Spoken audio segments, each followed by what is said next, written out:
courtroom. He is wired up now. He's got his microphone. Presumably, JD, you can hear me. You got Ken and Karen back here in the studio. Can you hear us okay, JD? Yes, I got you, Ken and Karen. Okay, great. Give us what it's like here. Well, I just got out of the courtroom. The jury only deliberated for 2.5 hours in this case, and we went back inside so quickly. There was obviously a lot of tension inside that courtroom because of the hostility we've seen building over the last year on both sides. I remember when I saw Carmelo Anthony enter the courtroom, his lead defense attorney, Mike Howard, had his arm around him. His forehead was on Carmelo's forehead. They were in quiet conversation. It looked like that Howard was trying to console or to prepare Carmelo for what's to come, like he knew it would not be a good outcome with the jury coming back so quickly. The courtroom filled up. The judge announced that the jury had a verdict. The jury came in. Nobody on the jury that I could see looked at the defendant when they walked in.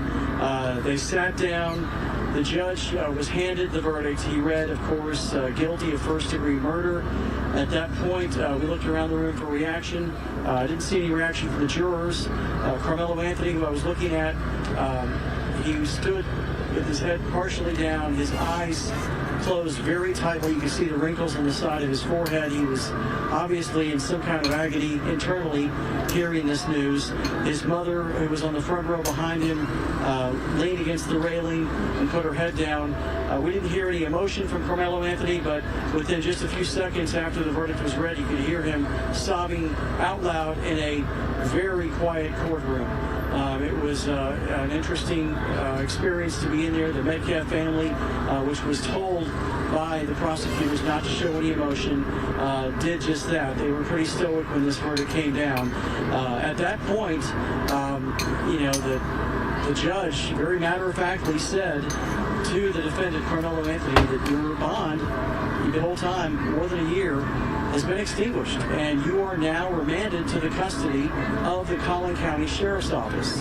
And you could feel, obviously, the anxiety on his side and on his family when that was relayed to him. They took him out, took him into a side room. At that point, the judge said that he was going to talk to the prosecution and defense about the upcoming sentencing phase, or the punishment phase of the trial, which in Collin County begins right after the guilt or innocence phase. And they brought Carmelo Anthony back in after a few minutes, and then we started this punishment phase, which we normally expected to last about a day and a half, 2 days at most. Yeah, John Bank. This moved lightning fast. It's supposed to include opening statements, witnesses, closing arguments. The judge charged the jury. It's like a separate trial. But in this case, the prosecution waived its opening statement. The defense waived its opening statement. Prosecution rested immediately. The defense called one witness, Kayla Hayes. That's Carmelo Anthony's mother. She took the stand. She was asked by the defense, first of all, if she loved her son. She tearfully broke down and said, "He's my oldest. Of course I love my son. I will always love my son. And he's my baby." And then the defense said, "Pass the witness." And the prosecution then said, "Ma'am, just have one question for you." And that question was, you can still be with your son, right, in incarceration, making the inference that she still has a son to at least talk to and visit, if not, more, because the Metcalfs have no one. They don't ask the Metcalfs to come back. And so she said, "Yes, I do," and reaffirmed that. The prosecution rested after, or passed the witness. She was excused, and then the prosecution said, "We rest," and the defense rested, and the judge said he was going to go back and work on the charge to the jury, and once he comes back, which should be around now or soon, once they read that charge, then I'm understanding there's going to be closing arguments on both sides, but I really don't know at this point. There really has been nothing done to try to mitigate Carmelo Anthony's punishment in this case. He's facing 5 to 99 years in prison. He has no criminal record. I haven't heard anything about a sudden passion defense that can be raised after a murder conviction that can help minimize the amount of time that a person stays incarcerated. I don't know if at this point if that's going to be part of the sentencing. We'll find out here in a minute from the judge and the prosecutor and defense attorneys, but we fully expect this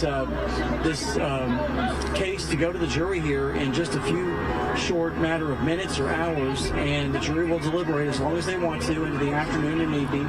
If they don't reach a decision on sentencing, they will be sequestered, and then they will come back tomorrow morning and then come back with a sentence again of either 5 to 99 years in prison. In the case of Carmelo Anthony, which has generated so much hostility, tension, conflict, not just here in North Texas, but all across the country, as we've seen. JD, you made an observation and you presented a point that I think so many of us who have been following this case have also observed ourselves, and that is the lightning speed in which all of this has moved. I mean, from the beginning, right? They worked through the weekend, closing arguments. This went to the deliberations. Within 3 hours, we had a verdict. Then it was read, and here we are. It's not even 4 o'clock right now. What do you make of all of this? The speed of it all? I mean, is that just the style of this judge? Is that because, you've been watching, you've been sitting in there. Is it because evidence was overwhelming? I mean, why so fast? What makes this so different than other cases and trials like this? Okay. Yeah, well, you brought up one reason, and that is the judge, Judge John Roach Jr., who I've covered many trials under his watch for the last 20 years. He is very meticulously organized in terms of getting this done. That's why we had a testimony on Saturday. We're going to have testimony as long as we had to on Saturdays. He runs a very tight court, and he doesn't tolerate anything other than what's necessary. I know it doesn't sit well, though, with a lot of people out here around me. You can see it here, or people out there in the social media universe who think this was some kind of a railroad. It's somehow that Carmelo Anthony didn't get a fair trial. It's certainly going to be something in the social media blogosphere, whatnot, that it's going to fuel that feeling, because this is going so fast, whether it's legitimate or not. If you live in Collin County, if you cover Collin County like I have, I mean, it's very conservative. People get acquitted here very rarely, and they get the maximum punishment very often. So it's something that is not unusual here in Collin County. We're used to having trials move at this pace. Obviously, in other places, this might have drawn out weeks or months. But this is obviously a case that people fair are use, fair use. Red flag, and they're going to be talking about for a long time. The fact there were no black jurors. Fair the use, fact that, fair use. The defense was not allowed to incorporate some things into the court, into the evidence that they wanted to. Those are all going to be raised, and certainly on appeal, if they appeal this verdict, which is more than likely. But just the fact that the optics of this trial matter to not only the people out here, but just to the credibility of the justice system. And so, whether or not it is fair or not is not for me to say, but it's something that is clearly going to resonate here for a long time, because we are seeing a trial that it's happening faster than anyone expected. Yeah, for sure. Yeah, much faster. And JD, we understand that while you've been out here talking to us, which we very much appreciate, the jury has been given the charging documents, and as you mentioned, they probably were going to waive the closing arguments. It looks like they've done that because the jury has already gone back and they are beginning the deliberations now in the sentencing phase. To JD's point of how quickly this is moving, now we're in deliberations for sentencing. JD, I guess don't go too far, because we might be getting word here on a sentencing sometime here shortly. Right. For now, though, JD, let's go ahead and take a break. We'll visit with you in a bit. We want to thank everybody who's been watching with us here on the air on CBS News Texas and on Channel 11. We're going to go ahead and break away from the on-air programming right now, but we will continue our coverage on the CBS News Texas stream. You can find us there, so we're going to take a quick pause to transition.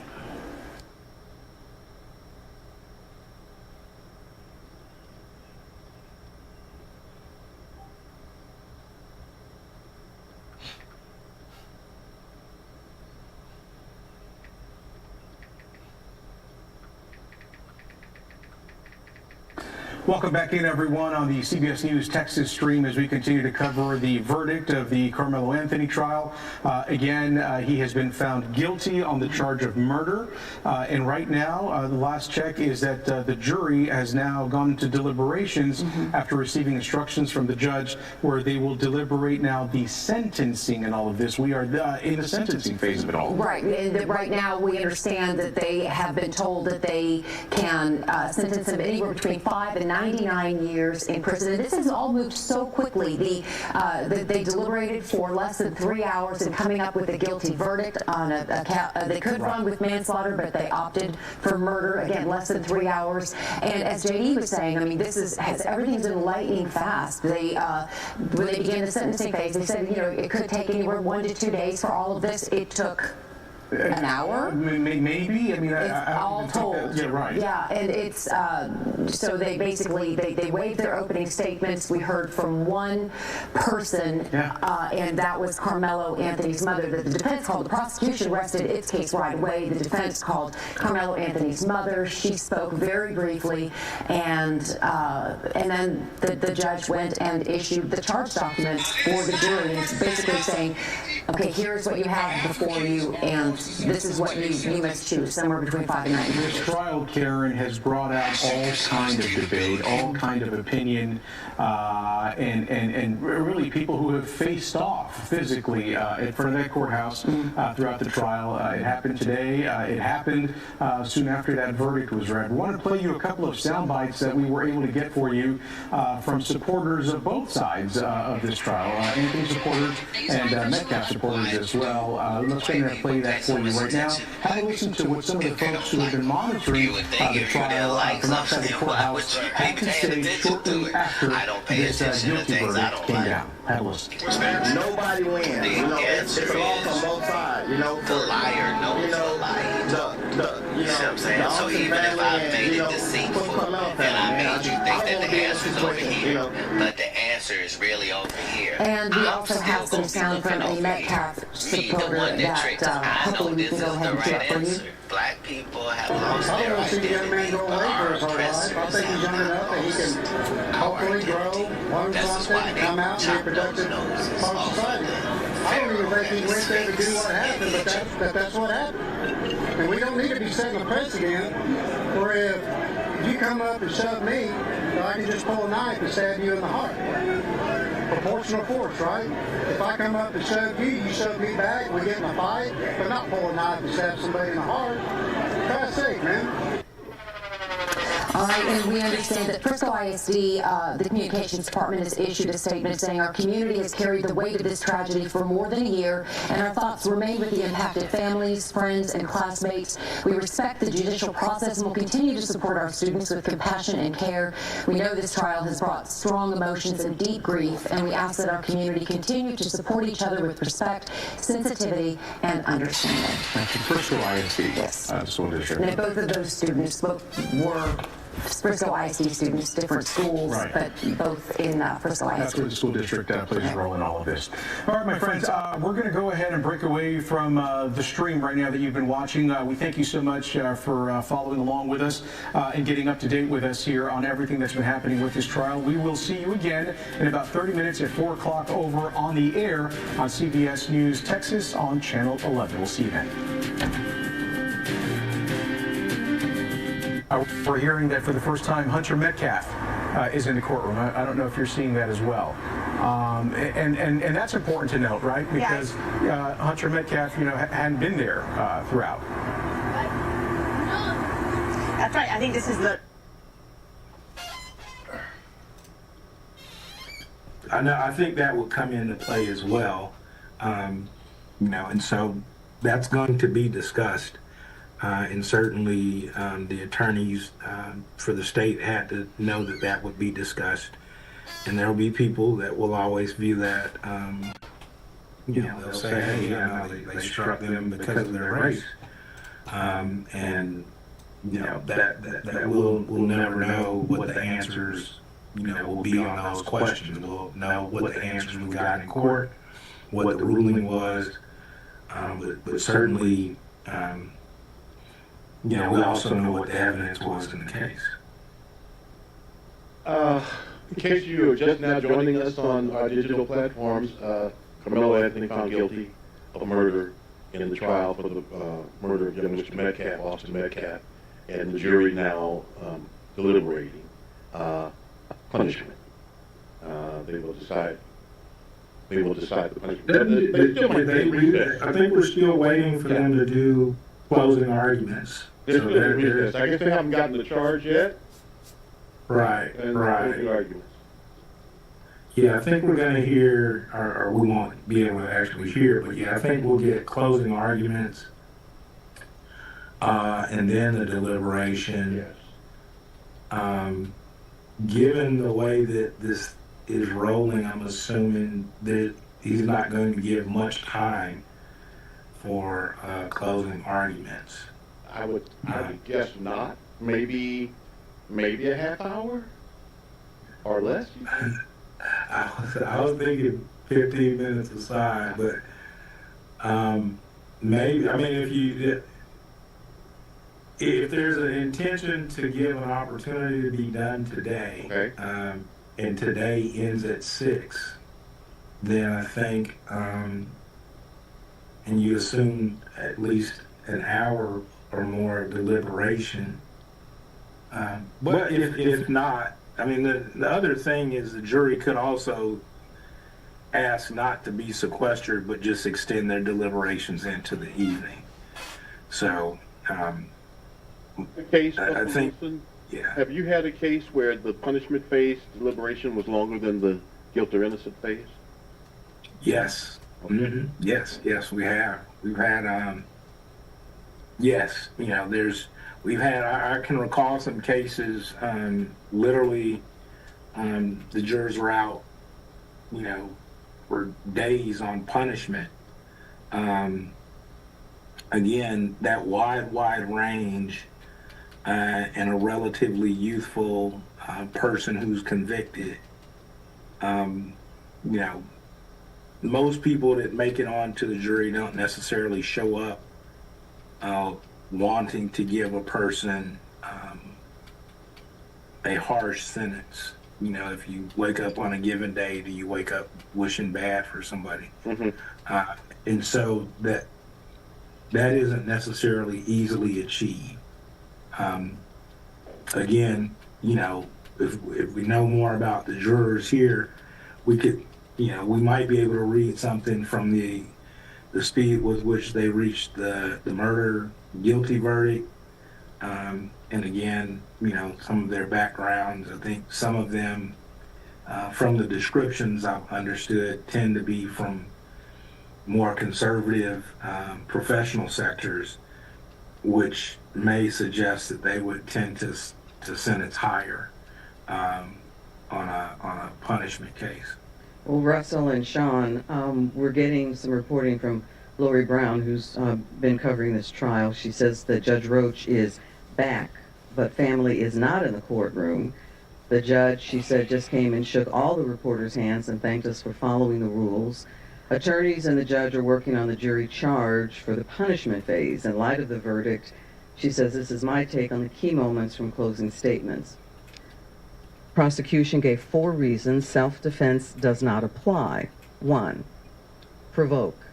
Anthony provoked the encounter. 2, force disparity. You can't meet a shove with a stab. You can meet a shove with a shove, or deadly force with deadly force. Number 3, reasonable belief from Worski. A reasonable person would not have plunged a knife into Austin Metcalf.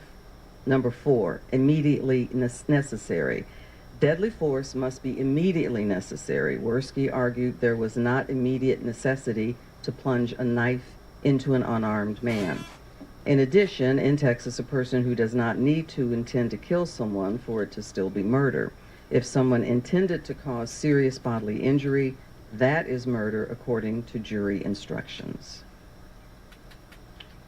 Yeah, no, I would tend to agree with those. So, as you prepare your closing statements now before this jury, let's first talk about the defense. He's guilty. okay, of murder. What do you say now in this moment? There's really no need to talk about. But I think you, depending on what your demeanor was during voir dire, I mean, I think you thank them for their time and their service, and you get right down to your issue. And I was saying, I don't know that you need 30 minutes to give the mitigation case for Carmelo Anthony, nor do I think you necessarily need 30 minutes to give the punishment case for Austin Metcalf. You should be about getting to it. It's later in the day. There's a certain amount of juror fatigue. I don't know if you've been in courtrooms during the morning time. There's a more energy just as the day goes on. Yes. As you get up to witness 20, and so you want to be able to keep attention, and you don't do that by having something that, in my view, is long-winded. But you've got to be, precise here. And so, and you've got things that you want to cover. Given the limited number of witnesses, there's not going to be necessarily new punishment stuff. Right. And so, again, I think it's hard to, you're really just rehashing from the existing evidence, mitigating things, with age, youth, and lack of criminal history being the main ones.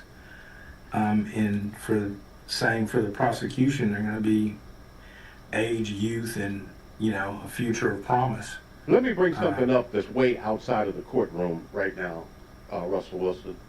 Earlier, I mentioned that State Rep Patterson, Jerry Patterson, and Jeff Leach had put out these statements on social media. Now, Abraham George, the chairman of the state Republican Party, is doing the same thing. I've never, in my many years, seen elected officials weigh in a local murder trial. These political voices sending these kinds of messages. I don't know if that's more divisive to the entire community or what. Do you have any thoughts on that? It may not be something you want to talk about, but. No, I think, the reality, I think, is fair to say our today's politics are more divisive than they were, let's say, 10 or 15 years ago. And there's a lot of things that have changed. There's social media. But one of the things that politicians certainly are aware of is that they're judged oftentimes perhaps on one or two acts, very few acts. And it could be what you did or said after the Austin Metcalf verdict or the position certainly could impact it. So it changes trajectories, if you will. And I don't know that I think it's a good or bad thing. I think societal involvement in our criminal justice system is good. But, I don't know, for example, when politicians come out and praise one verdict and then condemn another, if that promotes respect for our jury system or not. High point. Yeah, so I'm not so sure. That I will go to that, but I think that they do that because there's at least an impression that their constituents, if I'm in your district and I'm voting for you and you didn't say anything on this or that, then maybe I have, believe the ones that you have mentioned are more conservative. I think like those are Republican. And there may have been more conservative support groups that they might feel like they would have lost their support by not saying something. And so it's easy to put together a message, put it out on Twitter or TikTok or issue a statement. And so that's what I think I think we'll see that going forward. And everything should not be colored with politics. Oh. So, Russell, the jury got the case, started deliberating today at 10:52. They came back with a verdict a little bit after 1:30. It is now 3:42. And do you still see that all of this will end today, that it will wrap up today?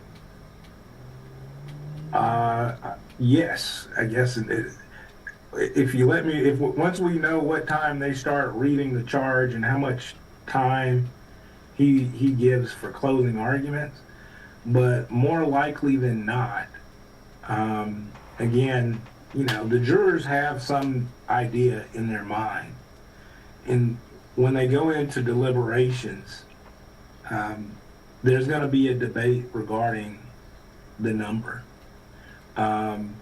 And somebody may say, well, I could never agree to that. So I do think it may go relatively quickly. And in order for it not to do that, somebody has to feel very strongly about a particular position that they will not change no matter what. And I don't know, as I understand this group of jurors, and again, taken from that initial verdict, that type of division would be among this group of 12 citizens.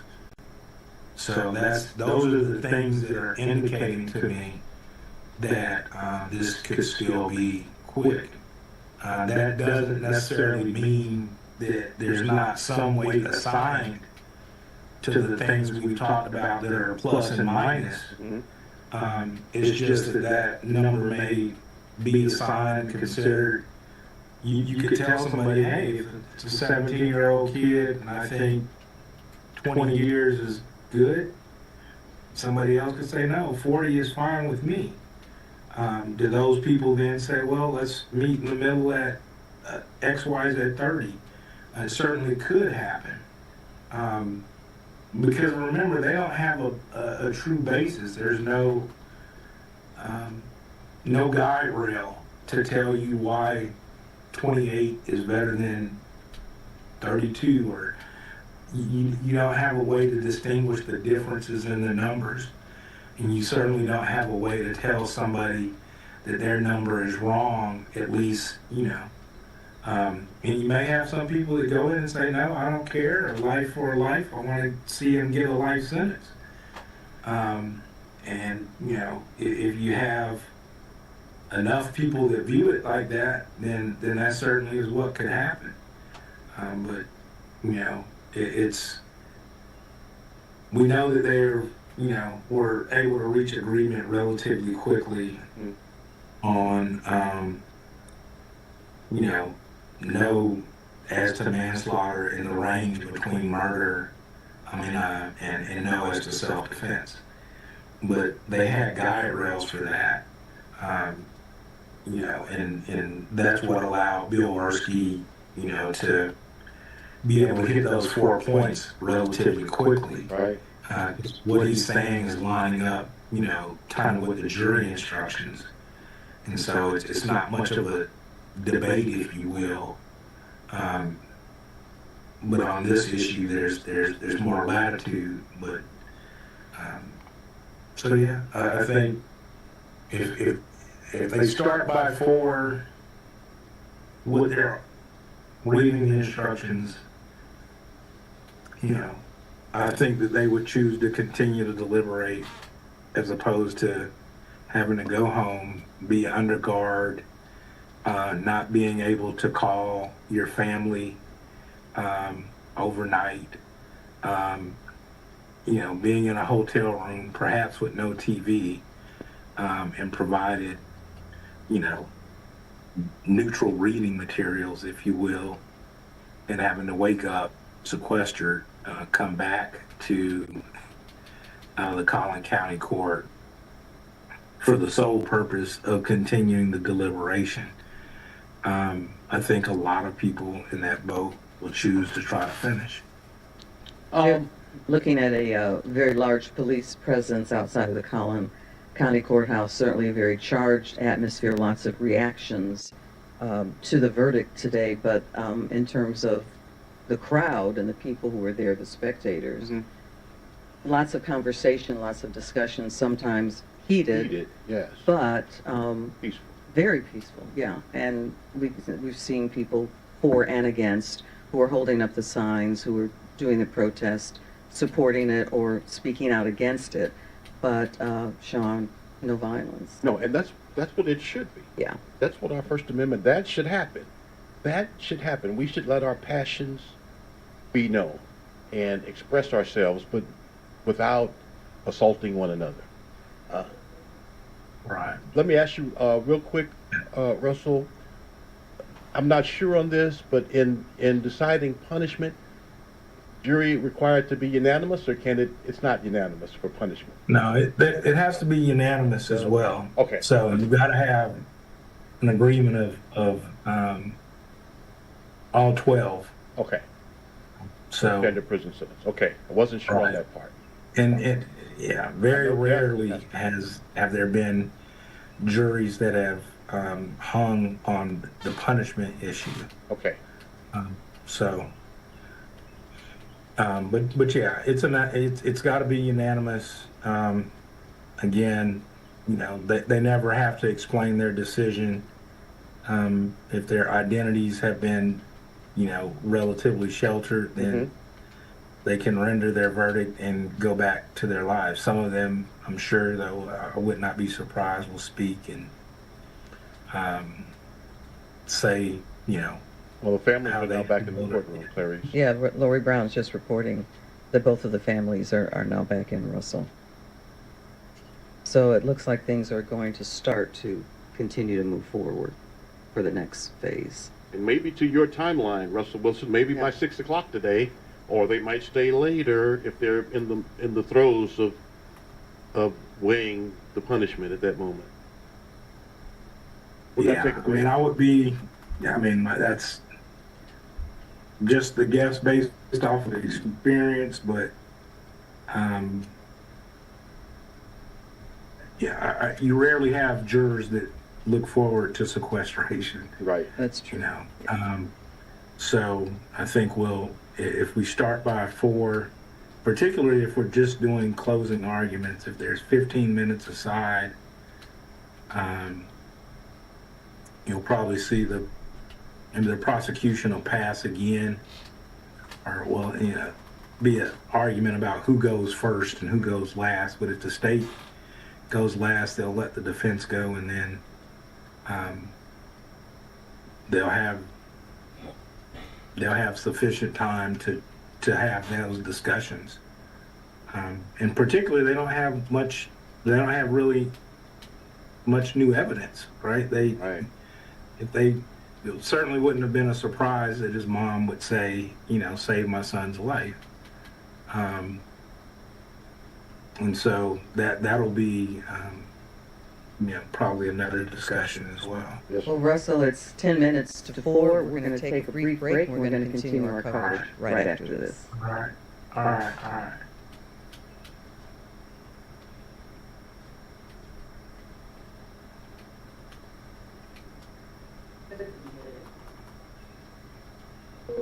Okay. Another little break. Okay, because at 4 o'clock, Clarice, we're gonna have to switch to IFB on our phone. Oh, This IFB, we won't be able oh to yeah, hear. that's right. So whatever your IFB number is for live shots away from the I building. don't have that. Okay. Clarice, I'll put you in line. 6, thank you, man. We're gonna get ready for the 4 o'clock newscast, Russell. Thank you so much, Pat. All right, talk to you soon. Bye, Russell. Talk with y'all as always. All right. See y'all later. See you then, man. Thank you. All right. Bye. So we need to get the release of IFB.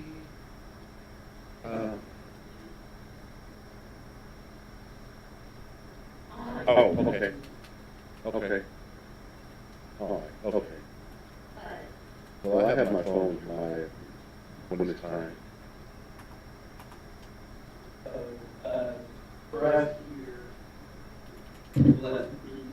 Okay.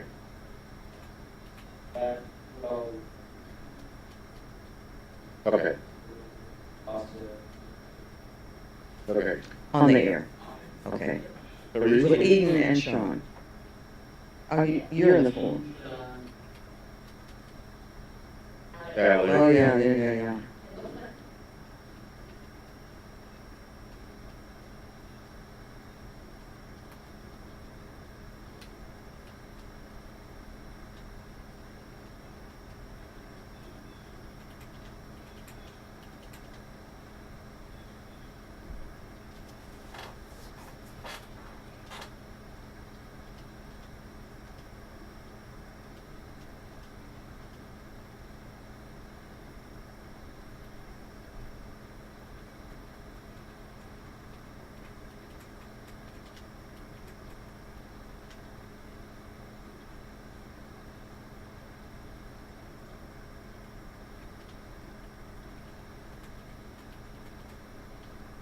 Jessica Gonzalez busted out the windows of his house. Jessica claims she caught Gary's son cheating. Okay, so you got home, or somebody called you and said there's a woman in the house.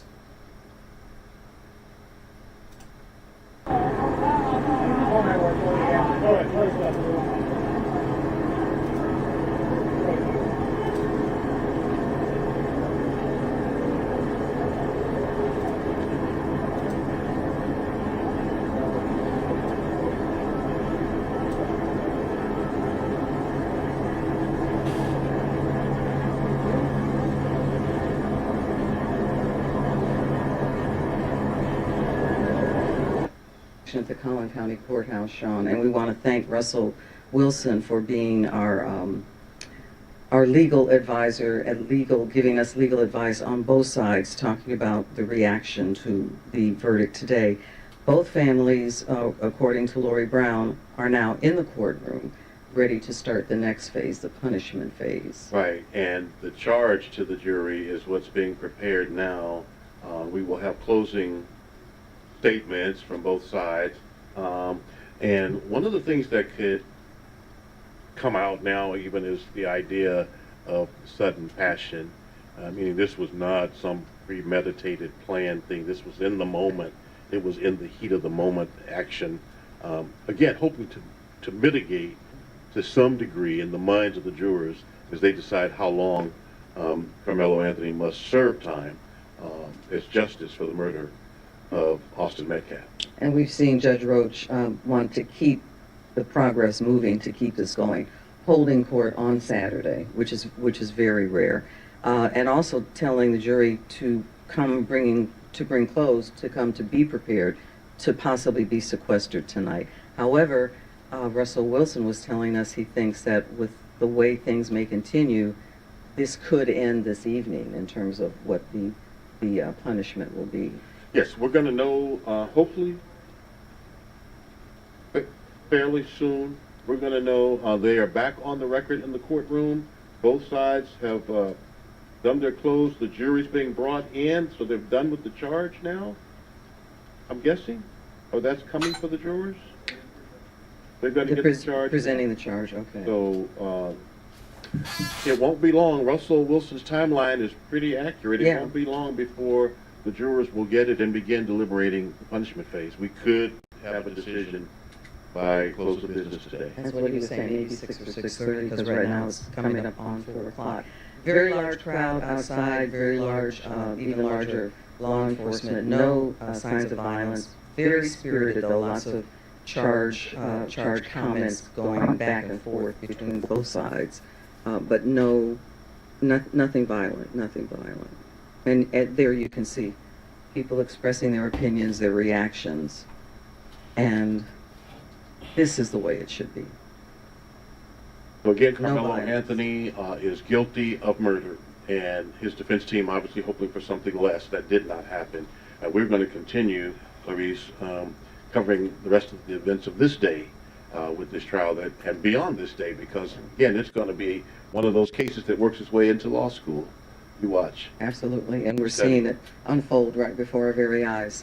We want to thank you for joining us, and we're going to have live coverage on Fox 4. Stay with us.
Okay, and do I stay put? Or do you want me to just reference them? Yeah, just reference them. Okay, and step out of the way, or I stay put? Stay put. Perfect. Because I'm all on camera from what I believe, and it's not an overly long. It's just a live VO. Yeah. Go ahead and dial up my.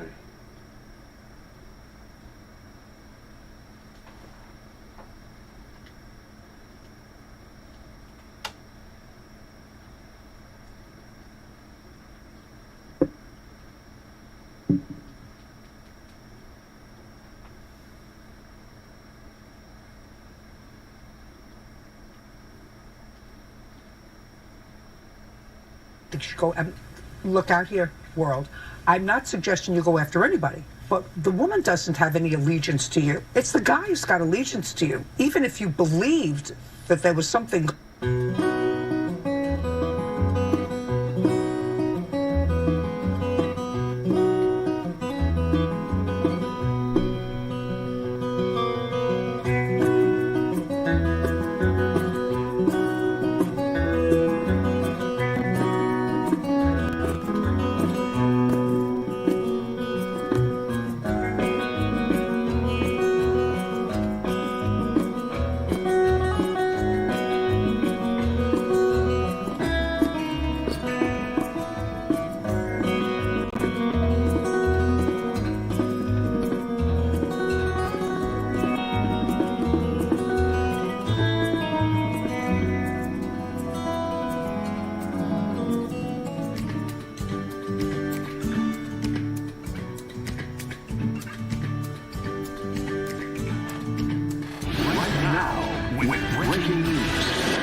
A guilty verdict from inside of the Collin County Courthouse after just 3 hours of deliberations.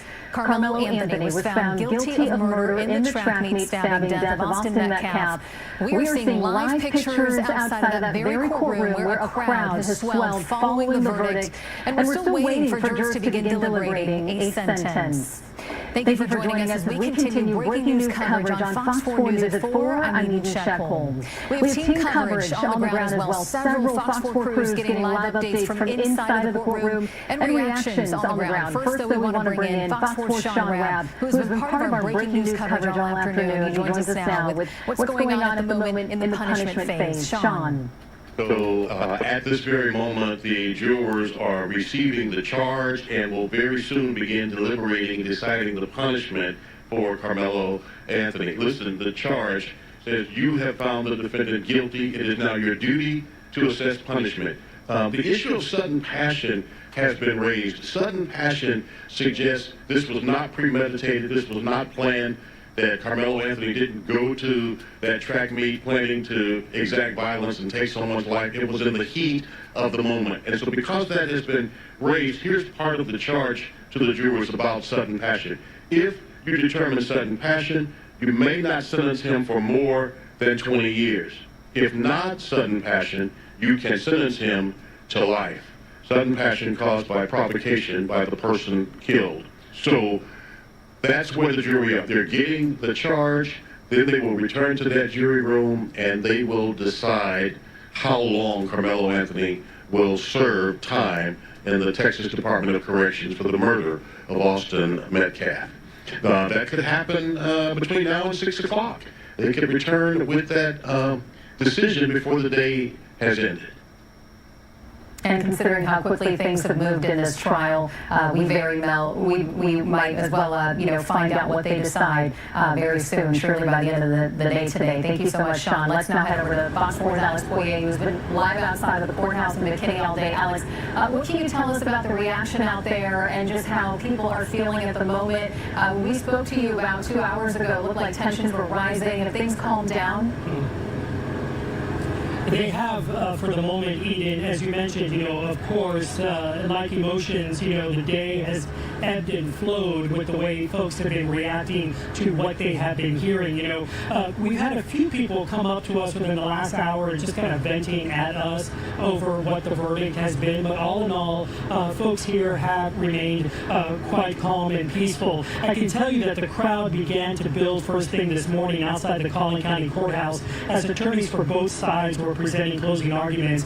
Then the jury got the case just before 11 a.m. Excuse me.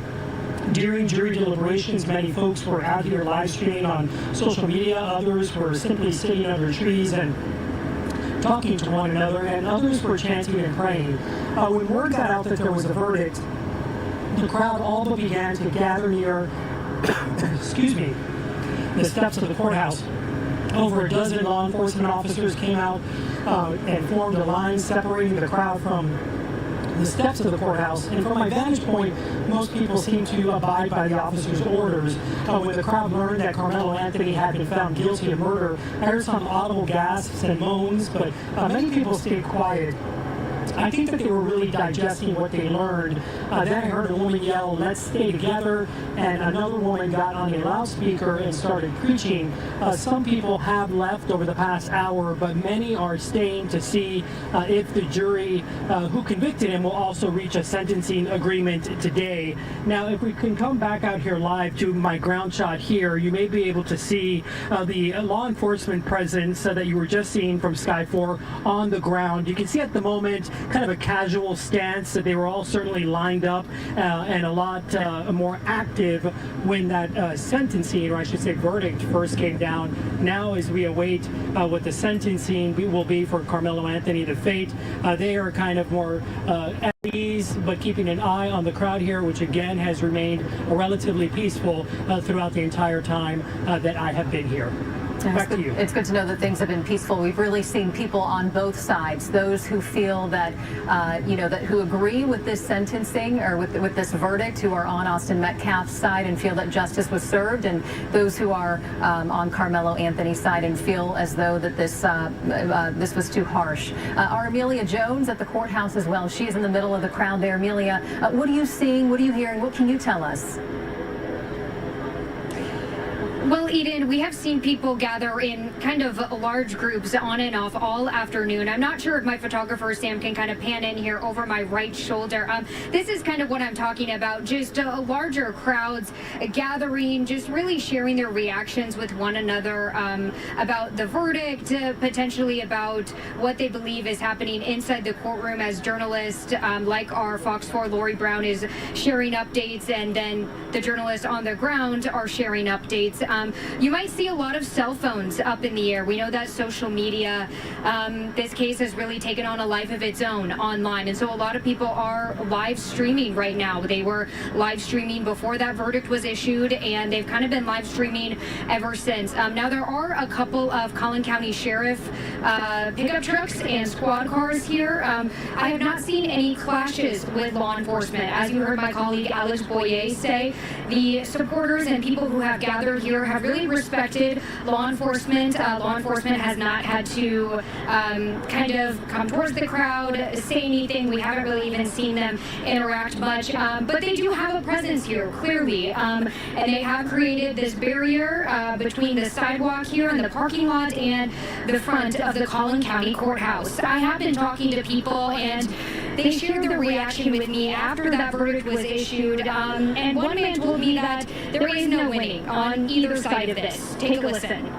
I just tell people this, man, is until you've been in a situation, you don't know how anybody's feeling. You know what I'm saying? And it's not, this is a no-win situation on either side, you know. You have a child that is not going to be here anymore. God bless his family.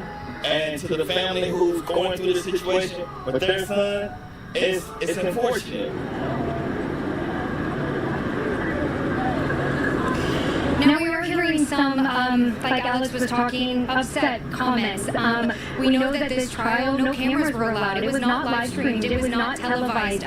But as someone who was in the courtroom every afternoon to hear testimony, I know that the journalist I sat next to, we were doing our best to share accurately what we were hearing and what we were seeing inside that courtroom. And the jurors were tasked to take all of the evidence that they heard in that testimony to come to this guilty murder verdict. Now, I'm not sure what people are waiting for out here. Obviously, we know that the punishment phase of the trial is going on right now. I'm not sure if they're waiting to see if any of the family members are going to talk or if any of the attorneys are going to talk. I haven't really had a chance to ask, why they are staying here. All I know is that they are, and we've just seen more people arrive to the parking lot. For now, Eden, that's what I'm seeing live out here. Back to you. And again, we should note that Carmelo Anthony faces anywhere from 5 years to 99 years in prison. As Amelia mentioned, no cameras allowed in the courtroom. So we've had crews all over. We've had our Lori Brown inside of the courtroom. We've had Amelia Jones outside of the courthouse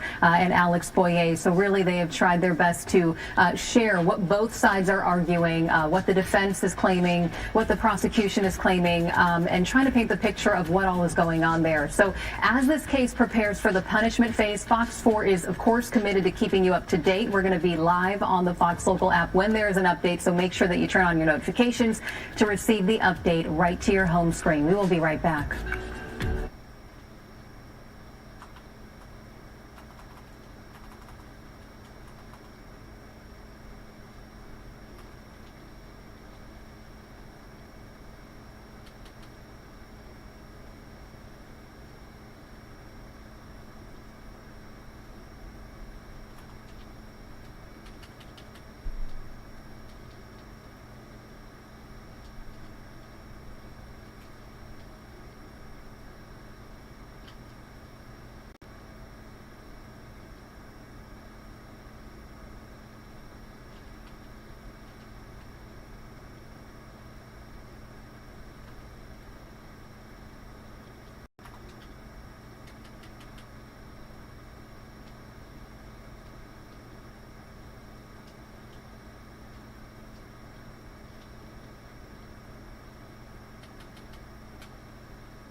National Weather Service offices across the country are painting the map orange today with heat advisories as temperatures begin to climb really for a good part of the country, especially through the Plains region and then way out across the West Coast. All of the orange that you see are active heat advisories, which does include kind of 3 separate sections of the state of Texas, way out west near El Paso, up in the Panhandle, and then a little bit closer to home, the Arklatex region. They are under heat advisory through 7 o'clock this evening, so we've got about 3 hours left of that. No North Texas counties are under that advisory, though, you know, we don't see all that much variation through most of the state. Now, the exception is El Paso. Right now, it's 102 degrees way out west. Obviously, we know why that heat advisory in place, but across the Panhandle, 92 in Amarillo matches the temperature here in Dallas at 92.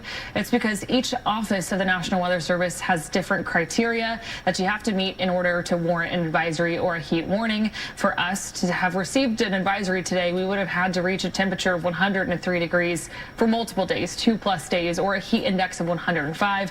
And for an excessive heat warning, it would have to be temperatures even warmer than that, both air temperature or heat index. So we're thankful today to not have met that criteria, though that doesn't diminish the fact that it is very warm today. Temperature-wise right now, sitting just ahead of 415. We are in the 90s for the most part. A few spots still holding on to the upper 80s just barely. Bridgeport, Bowie, Gainesville all sitting at 89. Again, the big airport out of DFW is at 92. Fort Worth matches that temperature, and we don't see all that much variability.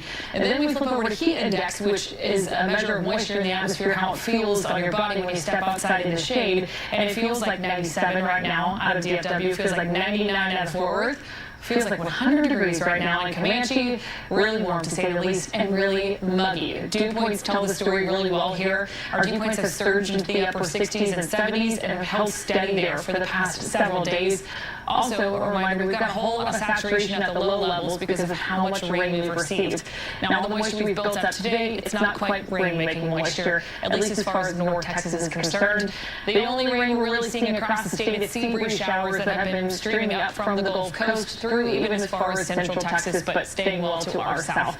We'll keep things dry today, again tomorrow, through most of your Thursday. Though I've got a 20% chance through the overnight hours Thursday, right on into your Friday, continuing into your Saturday. Then better coverage looks to greet us as we head for the end of the weekend, and temperatures will follow kind of an inverse trend. So as coverage is lower, temperatures are higher. We're into the mid-90s again tomorrow, into Thursday, a little dip as rain chances increase. By the end of the week, we surge to 96 for Saturday, and then we work in the right direction when more widespread rain is expected into North Texas. 92 for Sunday, 87 for Monday, hopefully to find a pretty significant cool down as we head for next week. I'll look at your 7-day forecast here again. A lot of that is attributed to the fact that a more unsettled pattern with a better chance for rain starts to move back into the forecast. Again, that starts by the end of the weekend and the start of next week. So for now, it's just hot and humid. Listen, you're going to see a lot of Memorial Day sales, but we're the only ones with prices like this. This $1,000 Texas-built reclining sofa for just $699 while supplies last. Home Zone, we're different. Well, we are just 2 days away from the world tuning in for the 2026 FIFA World Cup. It was just 5 days away until the first game at Dallas Stadium. Texas Attorney General Ken Paxton announced that he is investigating FIFA's ticketing practices. Paxton is citing reports of fans being misled about their seats and what they paid for them. This comes after the California, New York, and New Jersey Attorney Generals raised similar concerns last month. Paxton says his office received multiple complaints about buyers who paid for a premium seat and were later assigned to a less desirable spot. A group of kids in California got the surprise of a lifetime. Free tickets to a World Cup match. The 20 young kids are part of the soccer program at the Long Beach Boys and Girls Club. Los Angeles-based California Resources Corporation provided the tickets for these lucky students, and the kids were surprised and excited when they got the news. No idea. No idea. I thought we were just coming in to play a little bit of soccer. And when you heard? I was so amazed. I was like, this is going to be such a fun opportunity. The free tickets will allow the young players to attend the Iran versus New Zealand match at Los Angeles Stadium on Monday, June 15th. Fox Sports giving you more ways to get local news and weather during the World Cup. So KDFI Channel 27 is now going to be called Fox 4 Plus. So when World Cup soccer is airing on Fox 4, our newscasts will be on Fox 4 Plus. Just scan the QR code for information on how to find Fox 4 Plus over the air or through your TV service provider. More Fox 4 News after the break.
President Trump is blaming Iran for the downing of a U.S. Army helicopter near the Strait of Hormuz. The two-man crew on board the Apache helicopter were rescued by a Navy drone boat after it went down earlier today. No injuries were reported.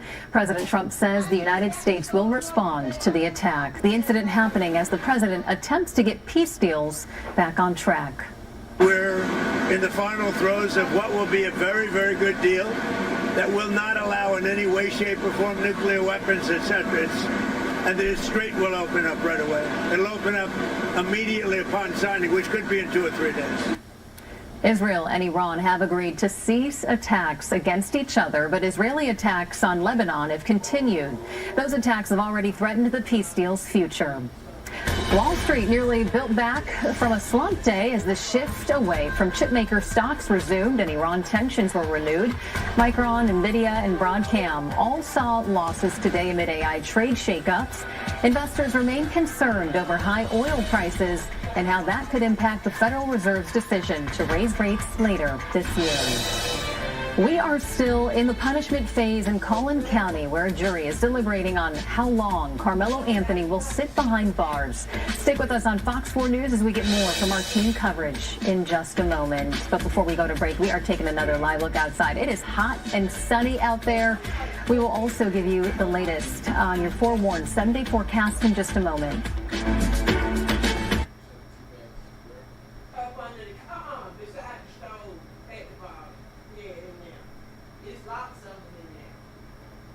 You know, I stopped drinking and started drinking that water stuff. You can put about 4 or 5 in there. And I'll make a picture or something where I can drink off of more than one thing.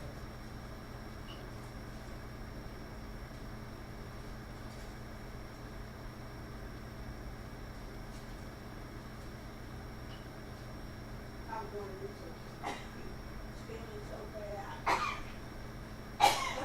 I could take. You know how much I paid to go to work today? To Joe's house. And to come home, $10.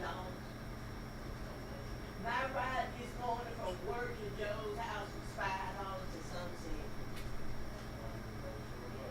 Then my ride, they the one quoted the price, I didn't.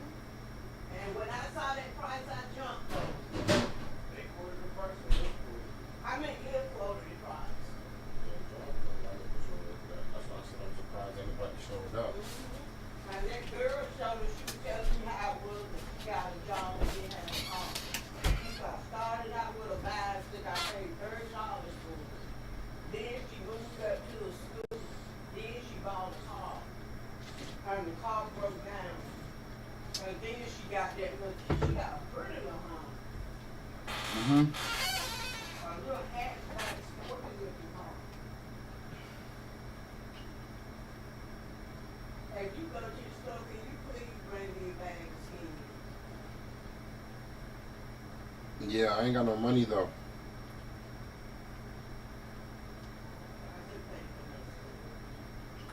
You gonna pay for my stuff too? I only need like $5. Then I be broke after that. I ain't got to go nowhere long. I think I get. Next day, so maybe by the time I get ready to go back to work, somebody has some money.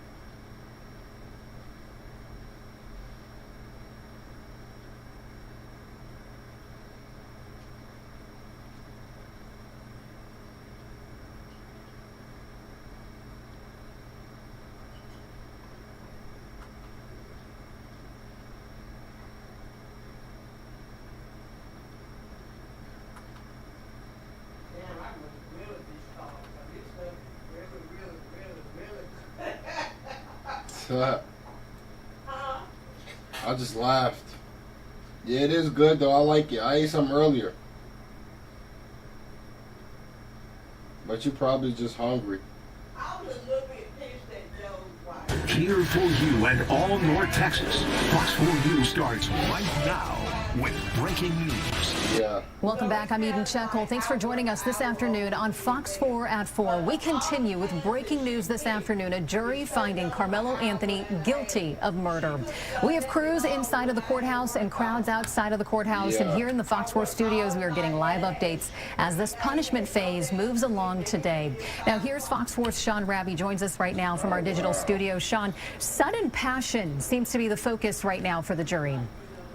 Yeah, and so the defense is wanting the jurors to consider that in a moment of terror, in a moment of fear, that Carmelo Anthony reached into his bag, pulled out this pocket knife, and in a defensive position, took the life of another person, Austin Metcalf. That's what the defense wants this jury to consider as they begin the punishment work in just a few moments. Sudden passion says it wasn't premeditated, it wasn't planned. He didn't show up at that track meet looking for a fight. This happened in the moment. And that's what they would like for jurors to consider. The defense is hoping that jurors will take all of that to heart. Now, the prosecution, the state, on the other hand, they want to impress on these jurors that, you know what, the life of this young man is gone. He was a brother. He was a son. He was an athlete. This is what jurors are hearing from the prosecution in their closing statements here in the punishment phase, that there's no more life in his heart. He was there to running over those bleachers, but now rain has washed over his grave. That's a quote from the assistant prosecutor working with Bill Werski on this case. That's what jurors are hearing in this moment from both sides. So there's a lot of emotion and there's a lot of tension even in these closing statements in the punishment phase, the sentencing phase of this trial. These jurors are in the middle. They're being pulled emotionally, both sides, by the defense and the prosecution. Both are asking them to see it their way. One side is asking for mercy. The other side is asking for no mercy. And these jurors will have to decide how long Carmelo Anthony will spend in prison. Sean, thank you. Now we want to head over to Fox 4's Alex Boyer, who is live outside of the courthouse in McKinney. Alex, you've really been there since this morning. What can you tell us? What are you seeing out there? Sure, Sean Rabb certainly hit it on the head out here as well. There has been a lot of emotion and certainly a lot of tension as the day has built and folks have learned the fate of Carmelo Anthony. Now at this point, they're waiting to see, as Sean mentioned, what that sentencing will be. Right now, calmness has prevailed and has been that way throughout the course of this day, aside from some people just reacting to the verdict and having some outbursts and some emotion to that verdict. You know, I can tell you that the crowd began to build, as I mentioned, really first thing this morning outside the Collin County Courthouse as attorneys for both sides were presenting those closing arguments. You know, they had 35 minutes on each side. Then the jury got that case before 11 a.m.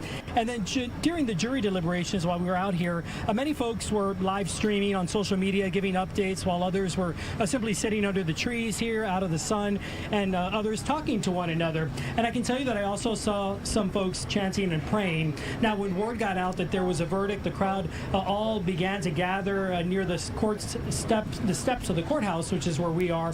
Oh yeah, I forgot the one by Aiden Ferry, right? Many remain here at this hour and formed a line separating the crowd from the steps of the courthouse. From my vantage point, I mean, you talking about the one over there by the Harris Teeter? When the crowd learned that Carmelo Anthony had been found guilty of murder, I heard it's some crazy because I never knew that. and moans, as I mentioned, but many people. I remember you telling me, but I didn't know they closed until you told me. Then I heard a woman yell, "Let's stay together," and another woman got on the loudspeaker and started preaching. Right now, you're looking at an overhead view from Sky 4, which really gives you some perspective for where we are here in the parking lot. Now, a ground shot here. You can see what I've been talking about. Some of that crowd lingering here near the front steps, waiting for any kind of update from inside of the courtroom.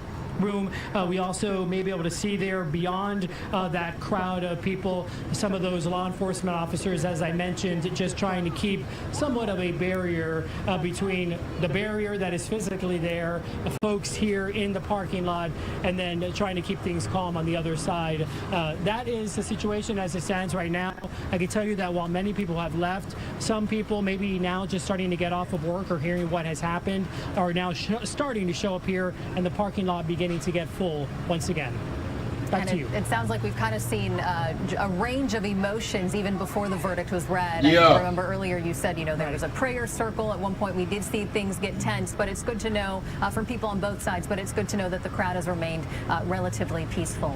Thanks so much, Alex. All right, well, Fox 4's Amelia Jones, also in McKinney for us right now. Amelia, what are you seeing?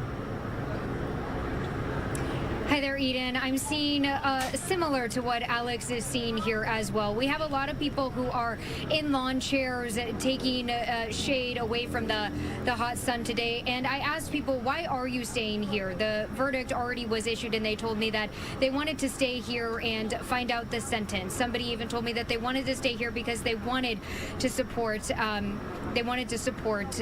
youth. And so I'm going to ask my photographer, Sam, to kind of pan off here. You can kind of see there's just some groups of people, again, like Alex was talking about, whether they are live streaming on their cell phones here. We know that this case has gained national, even international attention, and a lot of people have been streaming on several social media platforms before the verdict, after the verdict, and now as they are kind of getting news from journalists and others inside the courtroom as to what is going on right now in that punishment phase. I got a chance to speak to somebody after the guilty of murder verdict came down, and this person was telling me there really is no winning on either side of this. Take a listen. There's no winners. No, absolutely not. I mean, I feel bad for the Carmelo Anthony family. I mean, they're in a sense losing their son for a little while too, you know. But the thing is they'll most likely be able to get him back. Austin Metcalf's folks, they won't ever get that young man back. And now we know that this case has become racially charged, in large part due to misinformation and rumors spreading online. And I will say I have heard some racially charged comments out here after that verdict was read, and something that was brought up in jury selection and something that I spoke to several law experts about was the Batson challenge, the fact that 3 black female jurors were struck and the fact that there were no black jurors on this panel here. I will tell you, I was inside the courtroom and the jury was diverse. There were several Asian Americans as well as Indian Americans on the jury, but as I spoke to a criminal defense attorney not involved in this case yesterday, she was here as a court observer, she told me that yes, a Batson challenge like that could be used in possible appeals. So Eden, of course, we will have to see what the jury decides when it comes to that punishment phase, and of course we might have to see what litigation, if any, comes after the trial is over. For now, Eden, I'll send it back to you. That's right. We should mention this was a 12-person jury with 6 alternates. That included 11 women and 7 men. Thanks so much, Amelia. Okay, so we were live on air and on Fox Local as the verdict came in. We got instant reaction from Russell Wilson, a former Dallas County prosecutor who is not involved in this case. We know is that they've rejected the self-defense claim. They believed that the use of deadly force in response to the shove was excessive, and that's not necessarily a surprise based off of the totality of the circumstances. So I think that was their verdict. Now we'll see what happens with this jury in the punishment phase. Right. So we're probably going to see a brief break, and the parties will get a chance to gather themselves, if you will, and the judge would have to decide if he wanted to go ahead and begin the punishment phase of the case, maybe in 15-20 minutes or so, or if he wanted a break. Given that he's got the jurors sequestered, I think that they will get back started on testimony probably relatively quickly. Let me ask you a question. You have a client who is a teenager who's a 3.8 GPA, has no bad record, has no juvenile history, has no engagement with law enforcement, has made this decision that has left him guilty of murder. How do you work in the punishment phase? What do you try to do to live? I mean, I think you gotta first you want to console your client and the family briefly, but you're going to have to quickly turn to your anticipated punishment evidence, which is going to be the state again going first. You're going to hear more character information. It takes a while when you get an adverse verdict for the person to really accept and understand it. The state may be moving to have his bond held insufficient, meaning that if he walked in the courthouse today, that he won't be walking out tonight. Your client's going to have a whole lot of anxiety. You know, the range of punishments, 5 to 99 years. When you hear a guilty verdict of murder, you're certainly going to see your life flash before you, because you recognize you could face imprisonment for the rest of your life. The attorney, if you get everybody calmed down, you need to start thinking of your most mitigating factors. Probably here will be age of the offender and no criminal history.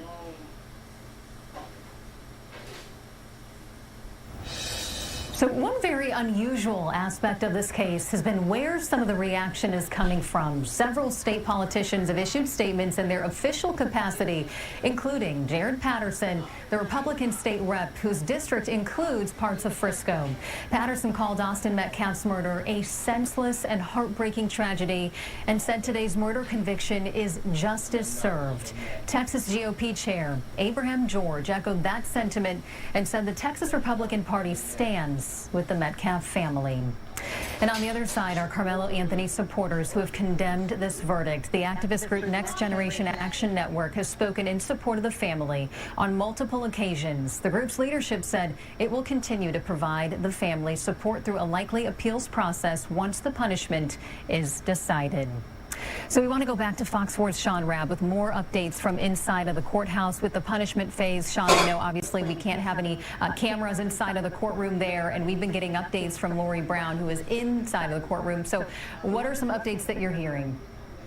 Yeah, and you know what? We talk about that a lot because we've become accustomed in state district courts, especially in Dallas County and the big trial recently with the Tanner Harner case over in Tarrant County. They have cameras in courtrooms, but they've not always been there. We've not always covered cases with cameras. It's been with reporters chronicling the events in the courtroom and then sharing those. And that's what we've been getting in this trial. Right now, I want to go back to share with you what's happening in the closing statements before jurors begin their deliberation. We were talking earlier about sudden passion, and Mike Howard, one of the defense attorneys, wanted to impress on the jurors that, look, you decided that self-defense wasn't part of this case, but I want to help you and let you understand sudden passion can. He says, when we react in a moment, when our mind has not had time to process and calm down and time for cool reflection, that is different from when we have time to think and still do something bad. His suggestion, Carmelo Anthony acted in a moment, sudden passion, and not that he thought, premeditated plan to go to that track meet and kill someone. But let me share with you what Bill Werski has said in his closing statements to this jury before they begin their deliberation. He's saying, here it is. This is not sudden passion. This was provoked, and the person who provoked and caused the death was not Metcalf, but was Anthony. That is what Bill Werski is saying. Beyond that, here is what he tells this jury. Whether you like it or not, mercy to the guilty is cruelty to the innocent. When you talk about Anthony, talk about Metcalf. When you consider his family, consider Metcalf. And then he goes on to say, you know what? A lot of life sentences have been handed out today. A lot of life sentences. There needs to be one more life sentence as he references the time he wants this jury to give Carmelo Anthony. He says, it's up to you to determine how we in Collin County respond to senseless violence. Do we tolerate it or hand down lengthy sentences? So the pressure is mounting on this jury for a long sentence, 40 years or more. 40 years or more is where I think Bill Werski wants this jury to start considering. The floor is 40 years. The ceiling could be 99. That's where he wants them to consider. So we'll see what this jury does when they do retire. But these are the passionate pleas in punishment that Attorney Russell Wilson was talking with us about earlier. Oftentimes, he said, more difficult at this moment, more intense at this moment, and more challenging for jurors at this moment than to return the guilty verdict. So once they begin their deliberations, and that has not happened yet, they're beginning their deliberations right now, actually, 4:37, about 3 minutes ago, they retired to start deliberating. Before 6 o'clock today, they could have their decision in terms of how long Carmelo Anthony will stay behind bars. And he is facing anywhere from 5 years to 99 years in prison. Thanks so much, Sean. And as this case continues in the punishment phase, Fox 4 is committed to keeping you up to date. We will be live on the Fox Local app when there is an update, so make sure that you turn on your notifications to receive the update right to your home screen. And if it happens while we're on air, too, we'll bring it to you live. Well, street racing led to the deaths of 3 people in Duncanville. A 4th person was injured. Fox 4's Stephen Dowd joins us now live, where police just held a briefing. Stephen. Eden investigators and the police chief talked about the scene, and a witness we talked to earlier described a chaotic and a graphic scene because the vehicle carrying those who are deceased was completely just crushed and crumbled. We just heard from the police chief about 30 minutes ago giving us some more insight, saying that his first officer was on scene less than 30 seconds after that crash. They believe that this was due to street racing, and 2 suspects are in custody, a 20-year-old and a 21-year-old. I want you to take a look at some of the video that we have from the scene. The police chief saying that the family members tell Fox 4 that a 12-year-old boy, his 50-year-old mother, and 78-year-old grandmother were all killed. A father told me that his stepson is still in the hospital. Police call his injuries life-altering.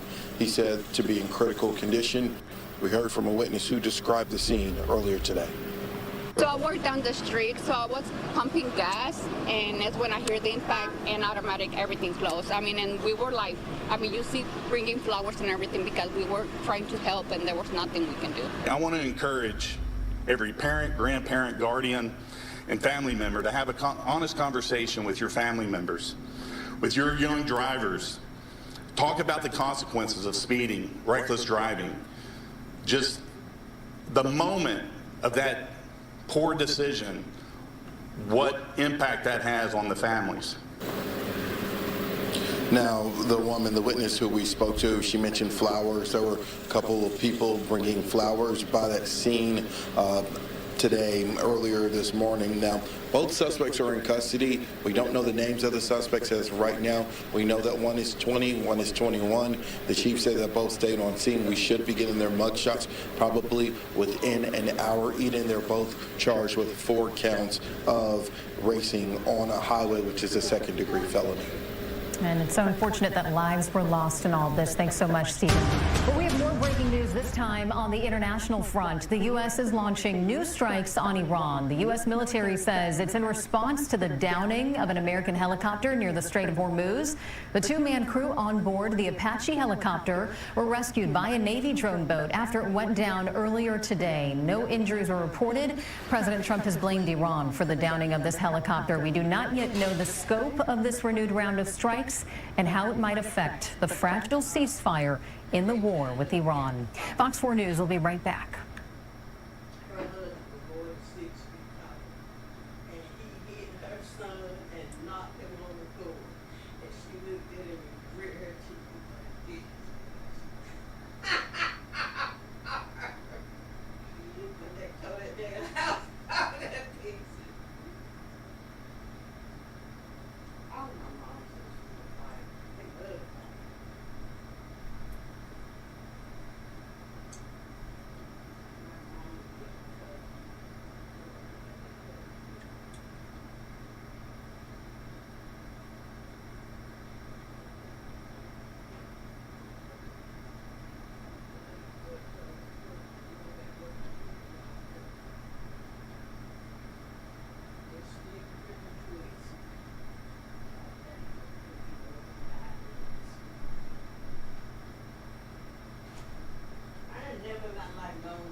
It's in the bed somewhere. Let me check.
Parsons ball.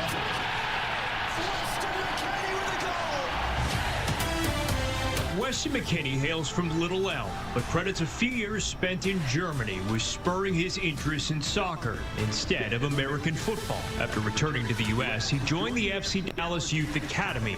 Everything finishes with a cross or a shot. Kickoff right here, Weston. Coaches knew they had someone special in their midst. I remember in the early days of sort of the soccer blogs here that there was this phenom 10-year-old and he was scoring a bunch of goals for a local club. Non è finita. Pallone con Now, the midfielder who plays for Italian powerhouse Juventus will try to bring something special to the U.S. men's national team. The 2026 FIFA World Cup, starting June 11th on Fox 4. Sweden's men's national team is now making North Texas home. The team held an open practice today at Toyota Stadium in Frisco, where fans got their first close-up. Fox 4's Casey Stiegel was there and reports from Frisco. Well, this may be the home of FC Dallas, but for the next couple of weeks, it also belongs to Sweden. And today, the blue and yellow let North Texas fans into their practice as the World Cup excitement builds. Sweden found a little home field energy on Tuesday in Frisco. At Toyota Stadium, home of FC Dallas, Sweden's men's national team opened their practice to the public. About 2,200 free tickets were handed out through a lottery system for Frisco residents and FC Dallas season ticket holders. I live here in North Texas area in Grapevine, but my mom is Swedish, so her grandparents came from Sweden. For Carita Westbrook, the connection runs through family. For others, it runs through travel, friendship, and allegiance to the team. Andy and I took a trip to Sweden in 2018 and got to visit Stockholm a little bit, and so hence we have the gear from back then, and so we're very excited to see the Swedes here. Sweden comes into this World Cup ranked 38th, and there's a familiar face for FC Dallas fans. Defender Herman Johansson plays for FC Dallas, but was recently named to his home country's roster. So this is his old stomping grounds. I recognize a lot of stuff here, so been able to give a little bit of tips for all the guys, so it's been good. He says he and his fellow teammates have been training at home in special environments to mimic the much warmer climate they'll be playing in. They prepared us for the heat, so we just been doing practices to manage the heat where we got here, so it's been good for the physio teams to just prepare us. This is also Sweden's first World Cup since 2018, when the team made a run to the quarterfinals, so this year has been a long time in the making. Really looking forward to it. It's been a long wait now. First the camp in Sweden, and then being here for a couple of days, and still a lot of days coming up, and then yeah, looking forward to the games. And although the team has had a chance to take in some Texas barbecue since arriving and have a little fun in their downtime, players say it is a delicate balance because they're here for a job, and that's to win. Right now, I still think kind of in focus mode, hard to enjoy everything, but so it's a lot more focused and really enjoying right now, but I'm trying to do both. Sweden's first game is this Sunday, where they'll take on Tunisia in Monterrey, Mexico. Then they will play the Netherlands in Houston on June 20th. But the match that most people will be waiting for here in North Texas is June 25th, where they'll play at Dallas Stadium against Japan. In Frisco, Casey Stiegel, Fox 4 News. As you heard there, many teams preparing for the heat they expect during the FIFA World Cup, but also something I'm keeping my eyes on is the potential for rain. Now, that's not going to impact Dallas Stadium here in Arlington. Obviously, that's enclosed, but there are many open-air stadiums across North America that teams will be playing in throughout the next month or so. That starts actually with the opening game this Thursday in Mexico City, and we've got 2 different tropical systems that are already bringing scattered showers across the west coast of Mexico. We expect more of that, though, as we head through the next couple of days. And again, the kickoff set in Mexico City for 2 o'clock on Thursday. Right now, current indications are that we'll be seeing at least rain moving through the area as what's left of what was Tropical Storm Boris continues along the coastline. The second game also set just a little bit closer to the coast there in Guadalajara.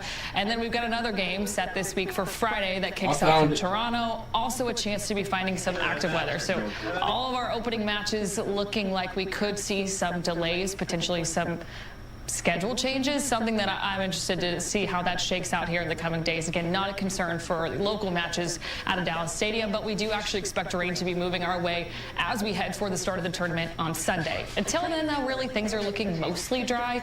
Chance to find some scattered showers as early as your Thursday, really overnight hours, right on through your Friday into your Saturday, but then again, coverage that starts to ramp up as we head for the end of the weekend and the start of the next work week.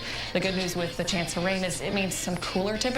Until then, though, it's just warm and muggy. A look at satellite and radar right now shows you most of that rain has been pretty isolated to the Gulf Coast. Sea breeze showers continue to try to surge further inland, but a lot of those fizzle out across parts of central Texas, well south of North Texas. So we are just left hot and dry. Temperatures right now just ahead of 5 o'clock.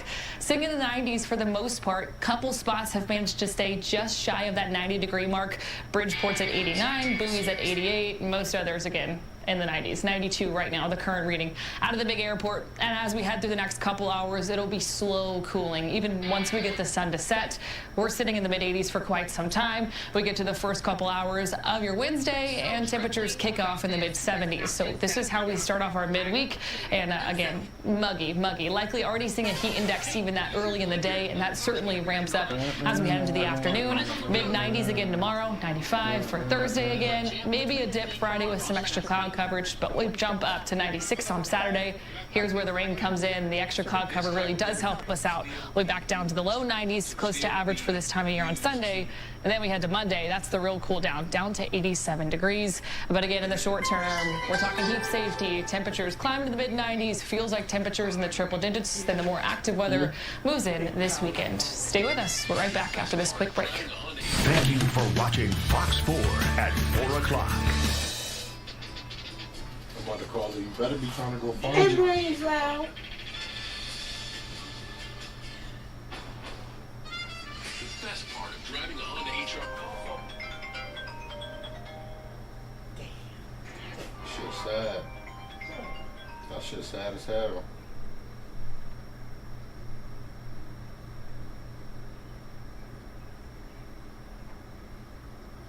Do you even look for shit before you ask for where it's at?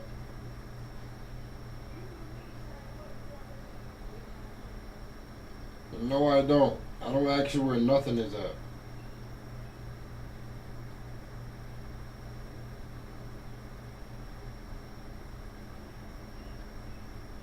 I feel like every rich person has a little quirk that they'd love to spend money on. Mine is not clean, and my uncle's is koi fish. This is his $1 million award-winning champion koi fish that he feeds fresh sashimi from Japan. Never have I ever seen it. So I find this video absolutely entertaining for a multitude of reasons, but let's focus on one. When I see videos like those, and I think they're becoming extremely more prevalent because you have billionaire Nepo babies who are looking to also be influencers. It reminds me of the delusion that black people like to repeat on this app and everywhere on the internet is this idea that rich is loud and wealth whispers. And I've always said before, you are more accessible to those who have a little bit of money than those who have the most obscene amount of money. And so it's not that wealth is quiet, it's just that you are not in the neighborhood in order to be able to hear how loud they are. But I think with this video, and so many more on this app is starting to highlight is the fact that wealthy people also spend money irresponsibly. They also buy status symbols. What is most harmful about their frivolous spending versus those who just have a little bit of money is that in order to be a billionaire, you are clearly somewhere on the supply chain, you are paying someone to take pictures. No one can become a billionaire without harming other people. So if there's like anyone that you want to shame for how they spend their money, let it be one percenters. Like focus our energy on the uber rich. You know, the people who could like literally end world hunger and still be wealthy. Let's point our energy over there. Because I guarantee you, they're not paying their fair share of taxes, which is requiring the rest of us to fit the bill. I feel like every rich person has a little quirk that they'd love to spend money on. Mine is 1931, 9 black boys and a bunch of white boys hoboing on a train processing. White kids say, hey, you guys gotta get out of here. This is a white man's car. They try throwing the black boys off the train. A group of white boys run to the train master and say, hey, we were just attacked. So the cops go, first they arrest all 9 of the boys. But then, at the jail, 2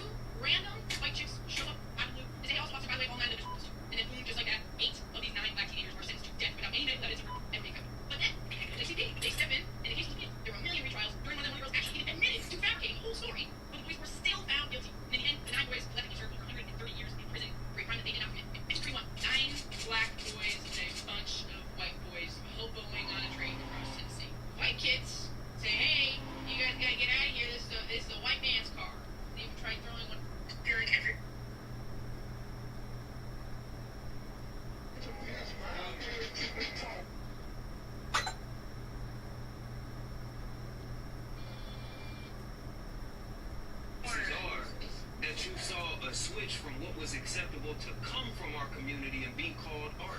Our love stories was no longer art because white people couldn't consume it. Wow. There was nothing palatable about black love because it was versed in something different. Thanks for joining us on Fox 4. Steve is coming up in 90 seconds with Fox 4 News at 5. But first, this Fox News report from Washington, D.C. This is your Fox News report. The U.S. launching self-defense strikes against Iran this evening after an Iranian drone shot down a U.S. Apache helicopter over the Strait of Hormuz. Both of the pilots were rescued by an unmanned boat. U.S. Central Command says these retaliatory strikes are proportionate to the, quote, unjustified Iranian aggression. The verdict is in. The Texas teenager accused of fatally stabbing another student during a track meet is found guilty of murder after around 3 hours of deliberation. Tensions flared outside of the courthouse. A fiery hearing on Capitol Hill. Republican lawmakers going after the Southern Poverty Law Center. The nonprofit's interim CEO in the hot seat, defending against claims of funneling money to the very extremist groups it says it's trying to, quote, dismantle. NASA unveiling the crew of the Artemis 3 mission set to launch in 2027, introducing mission specialists Andre Douglas and Frank Rubio, pilot Luca Parmitano, and Commander Randy Bresnik. They'll be taking a critical step towards putting boots back on the moon. And just 3 days out from the first U.S. Men's World Cup match, workers at the Los Angeles Stadium say they've reached a tentative deal to avoid a strike. It would provide wage hikes and job security for bartenders, cooks, and more. In Washington, I'm Bill Malugin. Have a great night.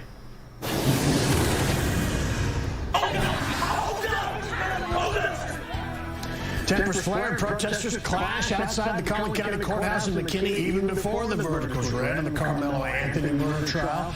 Now that he's been found guilty of murder, tension remains in the racially charged case, and we're waiting again now as the jury decides his punishment. I respected this process, but we're going to fight like hell to make sure that Collin County knows that Carmelo Anthony is not going to go away. Jurors for you. Fox 4 News starts now. Jurors deliberated close to 3 hours before finding Carmelo Anthony guilty of murder. Good evening, I'm Steve Eager. Sky 4 is flying above McKinney right now, where the jury rejected Anthony's claim he stabbed and killed Austin Metcalf in self-defense at a Frisco track meet. The prosecution argued no reasonable person would have responded with such violence. We have several crews covering this emotional case. Right now, we begin our coverage with Fox 4's Alex Boyer, who's been on this from the beginning. Alex. Hey, Steve, that's right. Now, of course, the wait begins to see if this same jury that found Carmelo Anthony guilty of murder will be able to reach a sentence before they call it quits for today. Keep in mind that this jury will be sequestered throughout the entirety of this. So right now, we're waiting to see just how late they will go this evening, or how late the judge will allow them to go.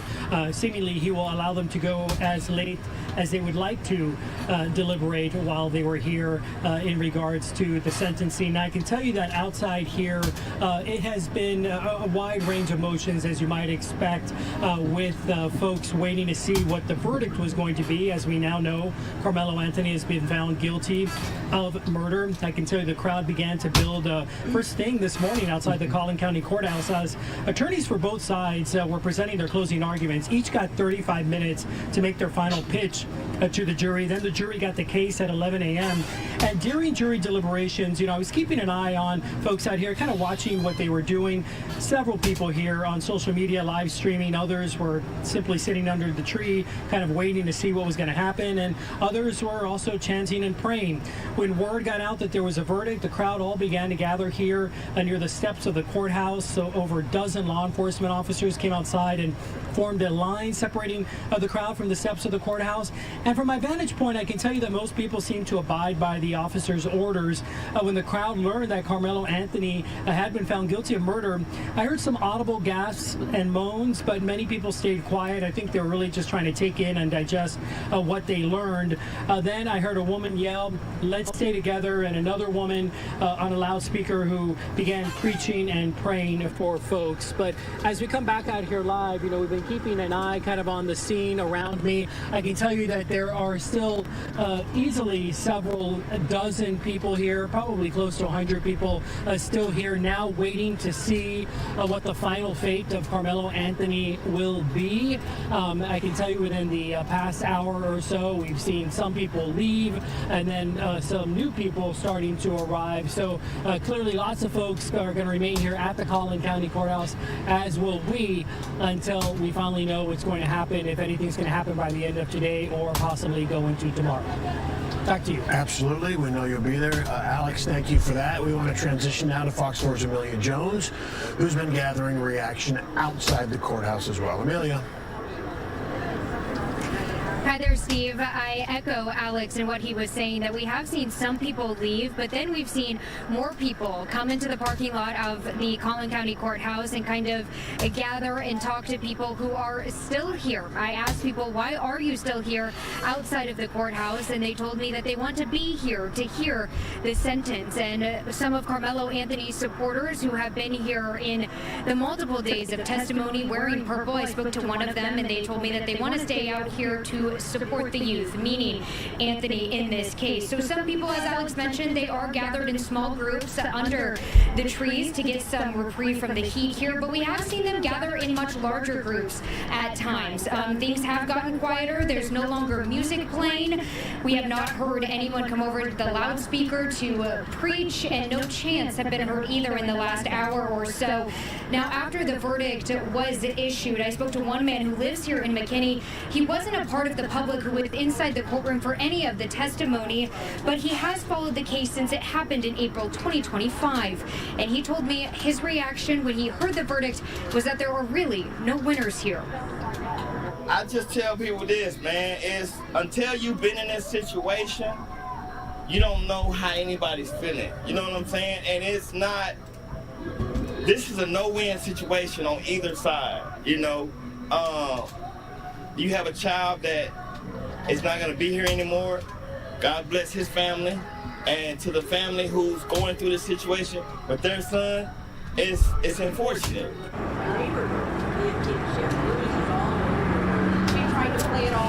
Before the verdict, and now as we are awaiting the jury to decide the sentence for Anthony, people have been on their cell phones live streaming. You heard my colleague Alex Boyer talk about that.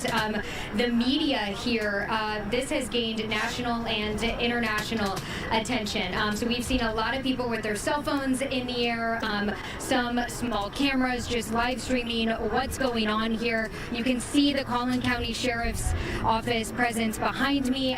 The officers are here making their presence known, but they have not approached anybody in the crowds.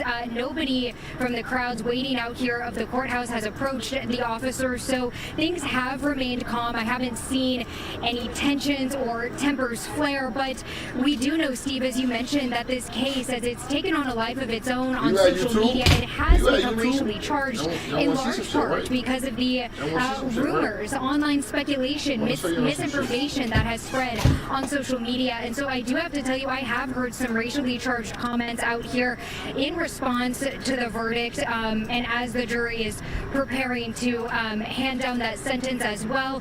But I've also seen, obviously, people upset on one side, those who are supporters of Carmelo Anthony, but then we also have people out here with signs that say justice for Austin, and we've gotten a chance to speak to some of those people as well, echoing, you know, what you heard that man say right there, that there really are no winners here in this case, but people staying out here because they want to be out here when that sentence does come down. And of course, we'll be out here bringing you those live reactions once we learn them. For now, though, Steve, I will send it back to you. All right, Amelia, tell me about this observation. I think I've been here a long time, and there's been a number of big trials covered nationally, but this is the first one with national interest that had the new media that you mentioned, right? Everybody has a cell phone, everybody has a social media site, everybody posting all of it. It's a different feeling out there. And is this the first big one for you where you've really seen the change of how this thing is covered? I would say so, Stephen. People are kind of, pointing their phone at you, just really recording everything, whether that's, just snippets of what you're saying, taking them potentially out of context.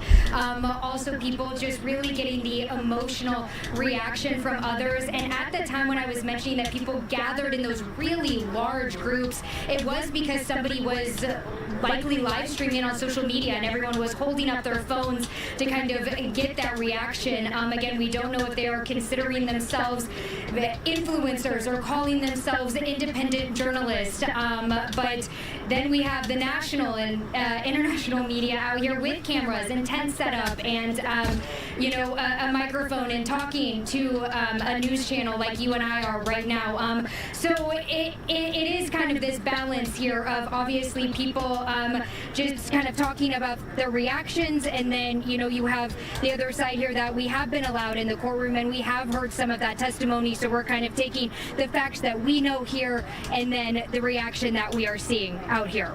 Yeah, it's interesting. Traditional media tries to play down the middle and social media just plays it. So we'll see how it turns out. Amelia, we thank you for your coverage. We'll get back to you in a little while if anything changes. Now we want to bring in Fox 4's Sean Rabb, who's been part of our breaking news coverage this afternoon, and he joins us with some perspective about the punishment phase. And Sean, you've been talking about sudden passion, and that's an interesting topic, I think, in this case. Yeah.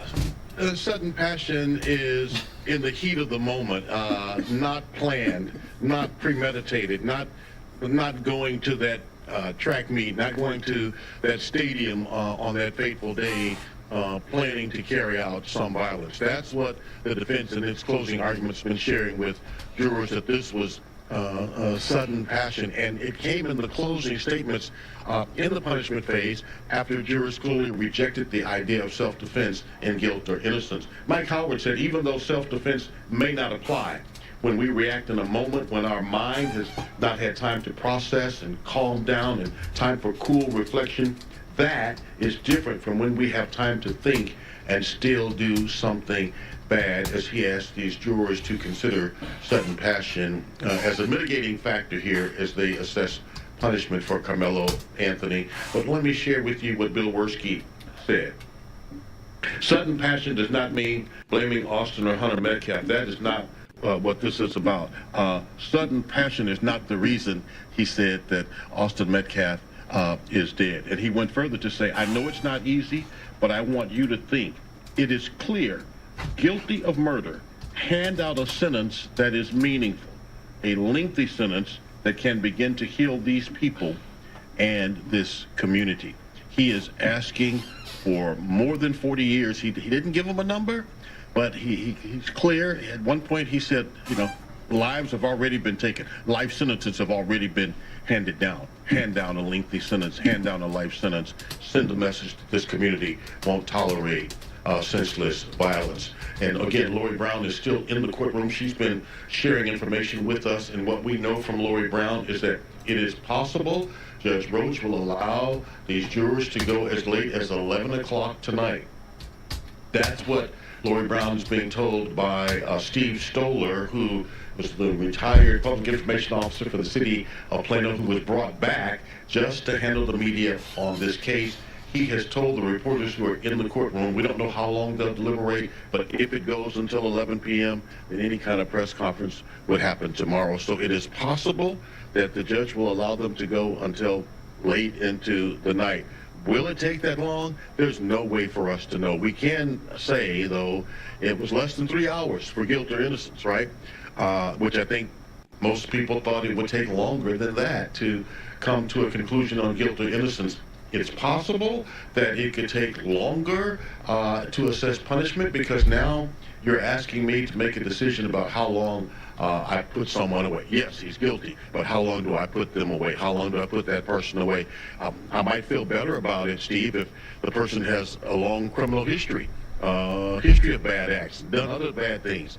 But maybe I'm more tasked, maybe I'm more burdened by trying to reach a number if that person doesn't have any kind of violence in their background. That's where we are with this Carmelo Anthony. Those jurors are struggling with that now. The 12 jurors now struggling with a number to assess for his punishment.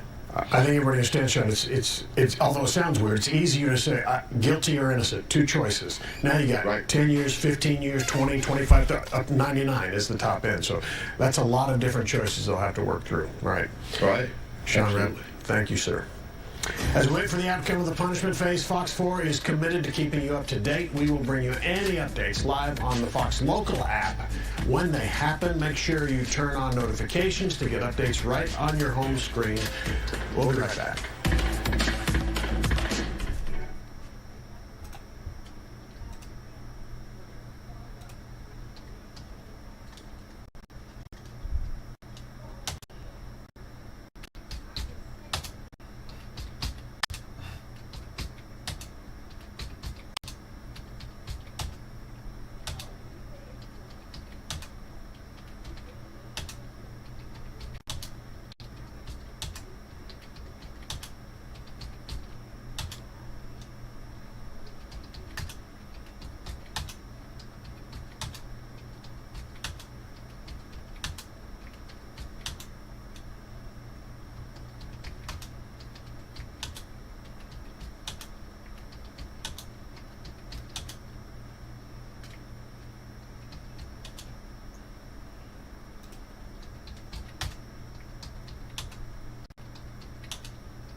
I have more breaking news to pass along to you. This is from the war in Iran. The U.S. is launching new strikes. The United States military says it is responding to the downing of an American helicopter near the Strait of Hormuz.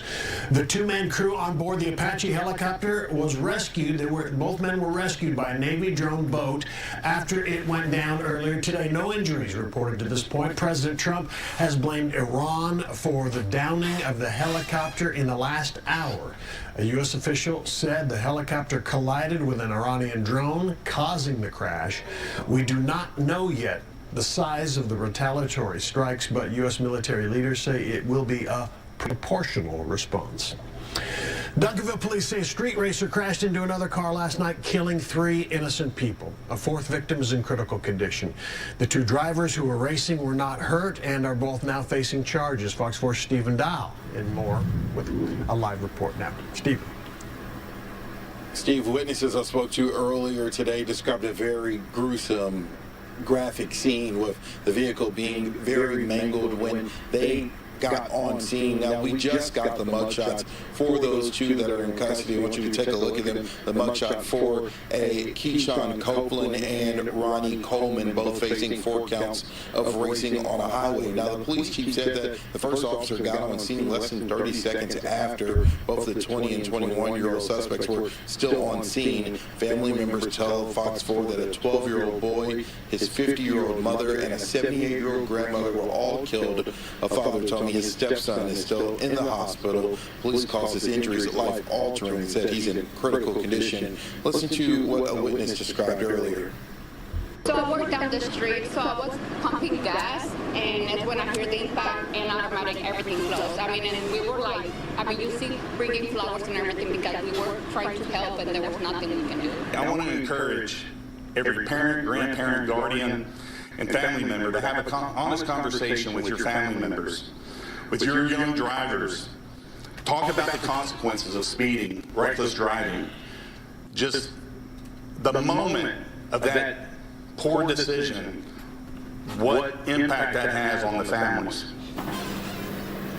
While we were on scene earlier, we saw at least one person bring flowers. There were multiple flowers there at the crash site. Again, that vehicle completely mangled. I asked the police chief if they have seen street racing on this road before. He says that they have given speeding tickets on this road. He says the speed limit was 40 miles per hour. He says that their investigation is ongoing as to how fast these suspects were driving. All right, Stephen Dow reporting live from Duncanville tonight. Stephen, thank you. It is all about the heat and the humidity over the next couple of days as high pressure is in control. Check out those heat advisories extending across parts of the Midwest all the way through the upper Midwest, even encompassing portions of the Lone Star State. Now, this is out of our North Texas viewing area, but it goes to show you the trends that are in place with the very high humidity yielding a heat index above 103. And that's where, again, we get some of that criteria. A heat advisory versus an excessive heat warning. A heat advisory, the temperature is at or above 103 for 2+ days, and the heat index is right around 105. Now, we are not near that excessive heat warning criteria. We typically see that as we inch a little bit closer into the summer months. Current heat index across the entire state. Right now, we feel like the mid and upper 90s across North Texas,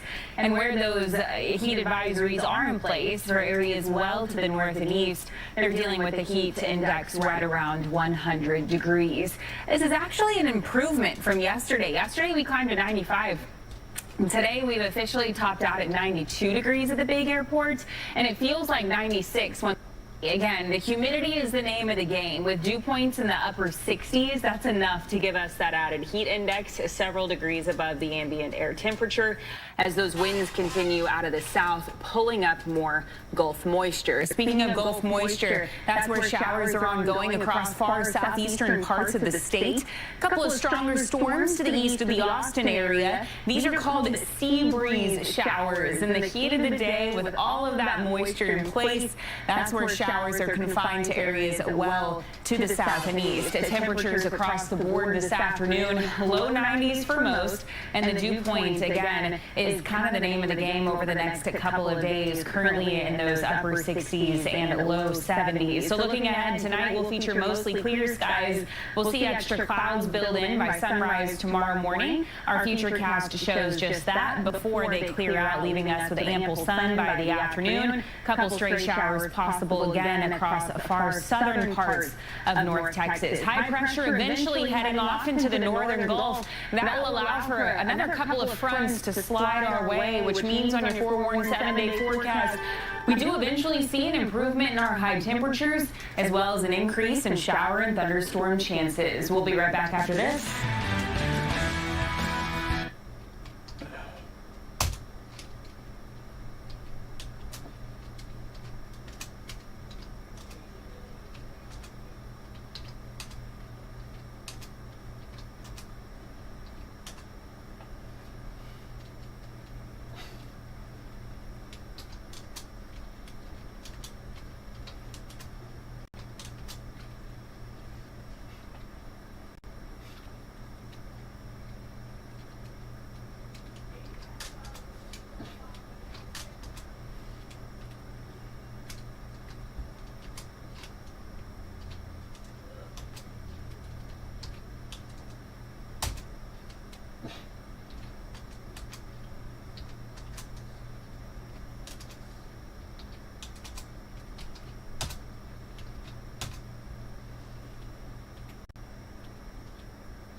With just a few days now before the start of the World Cup, we're finally getting a look at the setup for FanFest. Fox 4's Shannon Murray shows us around at Fair Park. We are just inside the entrance of the official FIFA Fan Festival. Here behind me, you see some concession stands. You see a large stage where you can watch a match and maybe catch some live music as well. Throughout the Fan Festival, there are large screens just like this where you can watch those matches. We got to go on a tour of this entire area here at Fair Park to see the rest of the Fan Festival. Take a look at some of the video of the rest of this festival. You will find several concert areas. You will find the main stage inside the pavilion. That's where they have a super large screen where you can watch games, you can watch shows, including Turnpike Troubadours and Major Lazer as well. And there will also be a fireworks show there on July 3rd. Now, throughout the Fan Festival, there are also concessions from 20 different vendors, a beer garden, and a Coca-Cola fan zone, along with other sponsorship pop-ups. Something that soccer fans will really appreciate when they are coming to watch a match here. You see all of these areas have turf, and then up above they are covered with plenty of shade and very large fans to keep everyone cool during these hot summer months during the World Cup. All of it opens this Thursday when the World Cup begins. We'll have all of the information on our website, fox4news.com. Reporting in Dallas, I'm Shannon Murray, Fox 4 News.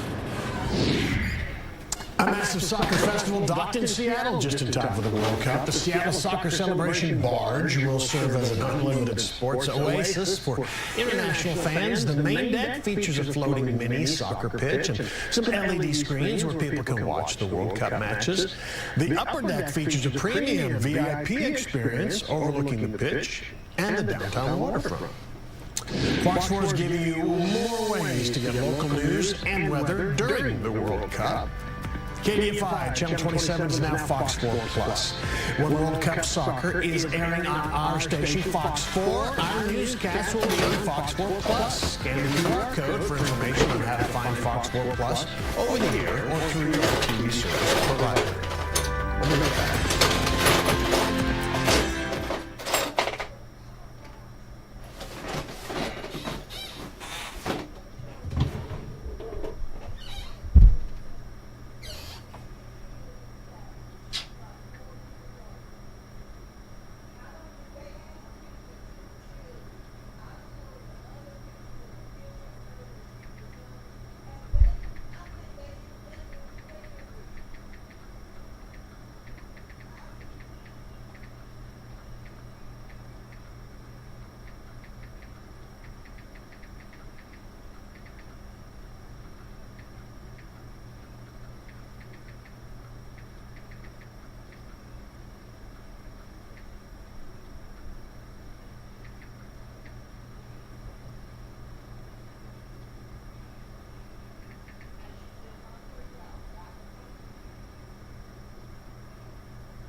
Thank you for watching Fox 4 News at 5. I will see you back at 6 o'clock. Clarice is next with more team coverage on the Carmelo Anthony verdict.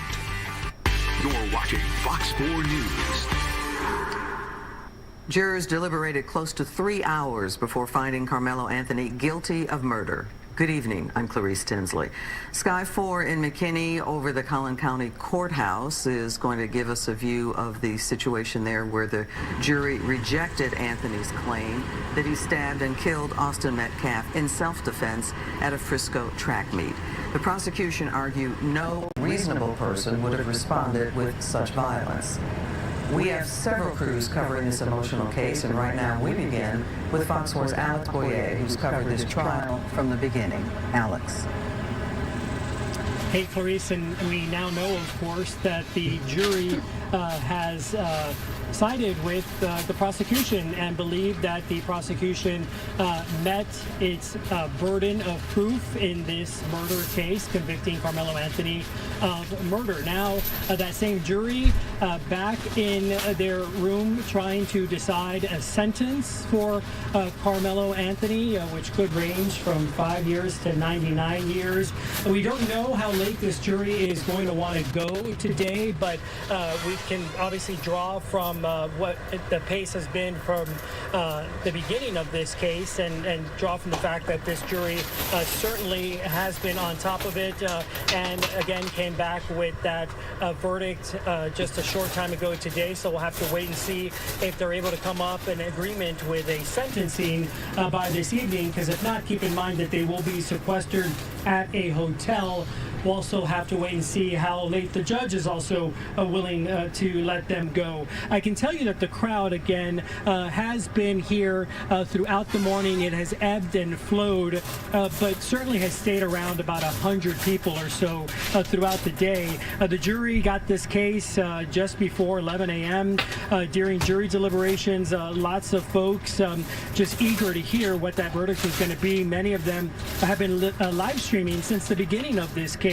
Others have been simply waiting here, trying to find out any information they can from folks who have been able to get a pass to be inside. And others have been chanting and offering prayer to those who want it. You know, when word got out that there was a verdict, the crowd that has been here began to gather here out front. They found out that Carmelo Anthony had been convicted of murder. I can tell you that I heard some audible gasps and moans. Many people, though, stayed quiet, and they were digesting really what they learned. Then I heard a woman yell that we must stay together, and another woman began preaching over that loudspeaker. And now we've been trying to gauge from the public information officer who has been our point of contact inside of the courtroom, where my colleague Lori Brown has been throughout the day. And he says that at some point, if there is a decision, a sentencing decision by a certain point this evening, we've been hearing 11 p.m. at the latest. Of course, who knows exactly what time. Again, they'll either reach a decision or be sequestered for the night. But at some point, we expect, obviously, there will be a sentencing for Carmelo Anthony. And then after that, we'll see if there is a press conference. We're hearing that there may be a press conference with the attorneys from both sides speaking. Unclear at this point if family members from any family, either family, is going to want to comment on what has transpired throughout the course of the last week and a half. But for now, we're all in the same position, waiting outside, waiting to see what that sentencing will be for Carmelo Anthony. Back to you. All right, Alex, thank you. And now we want to join Fox 4's Amelia Jones, who's been gathering reaction outside of the courthouse. Amelia. Clarice, reaction has really been mixed emotions, and as my colleague Alex said, it's really ebbed and flowed throughout the afternoon after that guilty verdict was issued. Now, the crowd is pretty sparse now. People seem to maybe be leaving, taking breaks in their cars. I have to say it is very hot out here, so people have gathered in small groups underneath the trees for some shade. At times, we've seen people gather in much larger groups, and we do know that, as Alex mentioned, people have been live streaming this trial all throughout the testimony. Even though there are no cameras inside the courtroom, and this case was not live streamed. People have been outside the courthouse kind of live streaming the process before the verdict. We saw many people with their phones live streaming, and then after the verdict came down, more people live streaming with reaction. At times, those larger groups, one person would be talking to the crowd and others would have their cell phones raised, kind of recording that reaction. I got a chance to speak to people about it, and kind of the consensus from those I spoke to was that there are no winners here on either side. They mentioned that the Metcalfs lost their son, and then the Anthonys, Carmelo Anthony, the jury is deciding his sentence right now. So that was the consensus from people that I spoke to. Now, I will say, and we know that this case has become racially charged in large part due to rumors, misinformation, and speculation going on online. I was in the courtroom yesterday when the judge told the jurors, do not look at social media. This was last night before today's closing arguments and those deliberations began. And so I have heard a few racially charged comments. There are some people who are upset about the verdict, and there are some people who feel the opposite, feel that justice has been served in this case. We know that Carmelo Anthony's supporters have been out here every morning, for the most part throughout the day. They have been wearing purple, and there is a lot of purple here. And again, people are kind of coming and going. We've also seen signs that say justice for Austin. So we know supporters kind of on both sides of this case are still out here. I asked them, why are you still out here? And they told me that they want to be here when that sentence does come down. And someone who considers themselves a Carmelo Anthony supporter told me they also want to be out here to support the youth, meaning 19-year-old Anthony in this case. But for the most part, Clarice, things are quiet. There is no more music playing. People have not gotten over the loudspeaker and started any chants or really preaching like we heard a couple hours ago. But of course, that could change as the jury comes back into the courtroom and that sentence is read. Things could change, and so that's why we will be out here monitoring the situation outside. You see the Collin County Sheriff's Office behind me, and there have been no tension sparked between the people out here and law enforcement, but they're here and they're making their presence known, and of course we will keep you updated on what we see. For now, Clarice, though, I'll send things back to you. All right, Amelia, thanks. And now we want to bring in Fox 4's Sean Rabb in the digital studio, who's been part of our breaking news coverage all afternoon. And Sean, you've got more on the punishment phase, and the jury got that started at 4:37 this afternoon. Exactly 1 hour ago. It's now 5:37 p.m. They've been deliberating for an hour. I want to say this real quick. It'll be interesting to see how many people stay after the sun goes down if the jury has not returned with a verdict before sunset. But perhaps as the evening wears on, the crowd will perhaps dwindle in size. There will be another reaction, and that is whenever the ultimate sentence is announced. And speaking of that, in the punishment phase, there was one witness, only one witness, and that was the mother of Carmelo Anthony, Kayla Hayes. She wept on the witness stand, her son crying as his mother literally pleading with jurors for mercy for her son.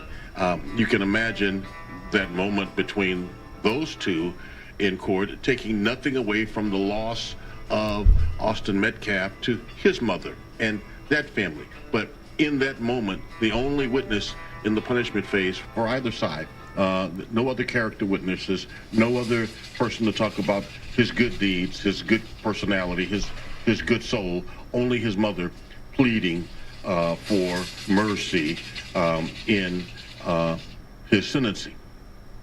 Sentencing which could range 99 years. That would be the ultimate. I believe the sentence, I believe the floor is around 40. 40 years and up is what I think Bill Werski is looking for. He asked the jurors, he said, I know it's not easy, but I want you to think it is clear.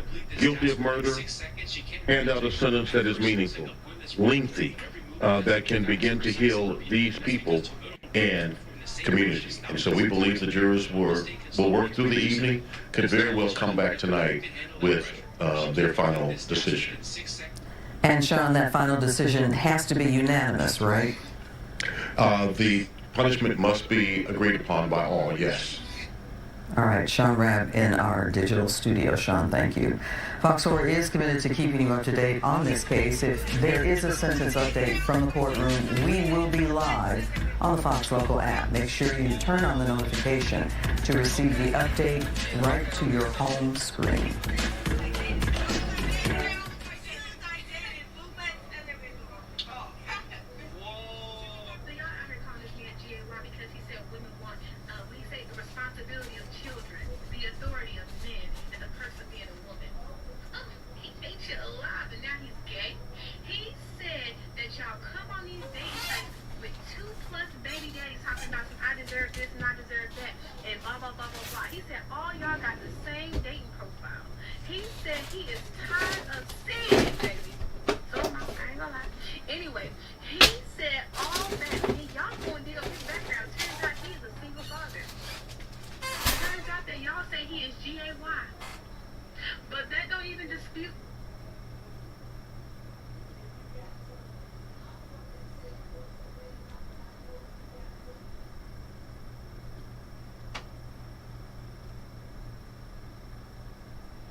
Y'all say he is G-A-Y.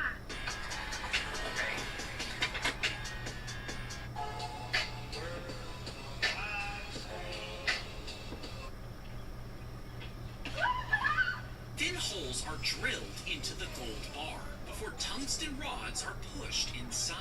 And after the surface is patched back up, it looks and weighs just like any other gold bar. You see, tungsten weighs almost the exact same as gold, so counterfeiters use these to trick customers. But if the bar is passed through an ultrasound check, the waves hit the tungsten differently, revealing the scam.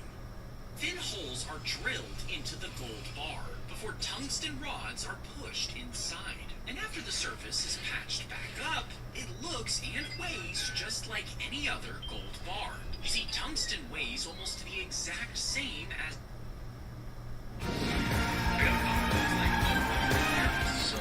Sweden's men's national team is now making North Texas home. The team held an open practice today at Toyota Stadium in Frisco, where fans got their first close-up look.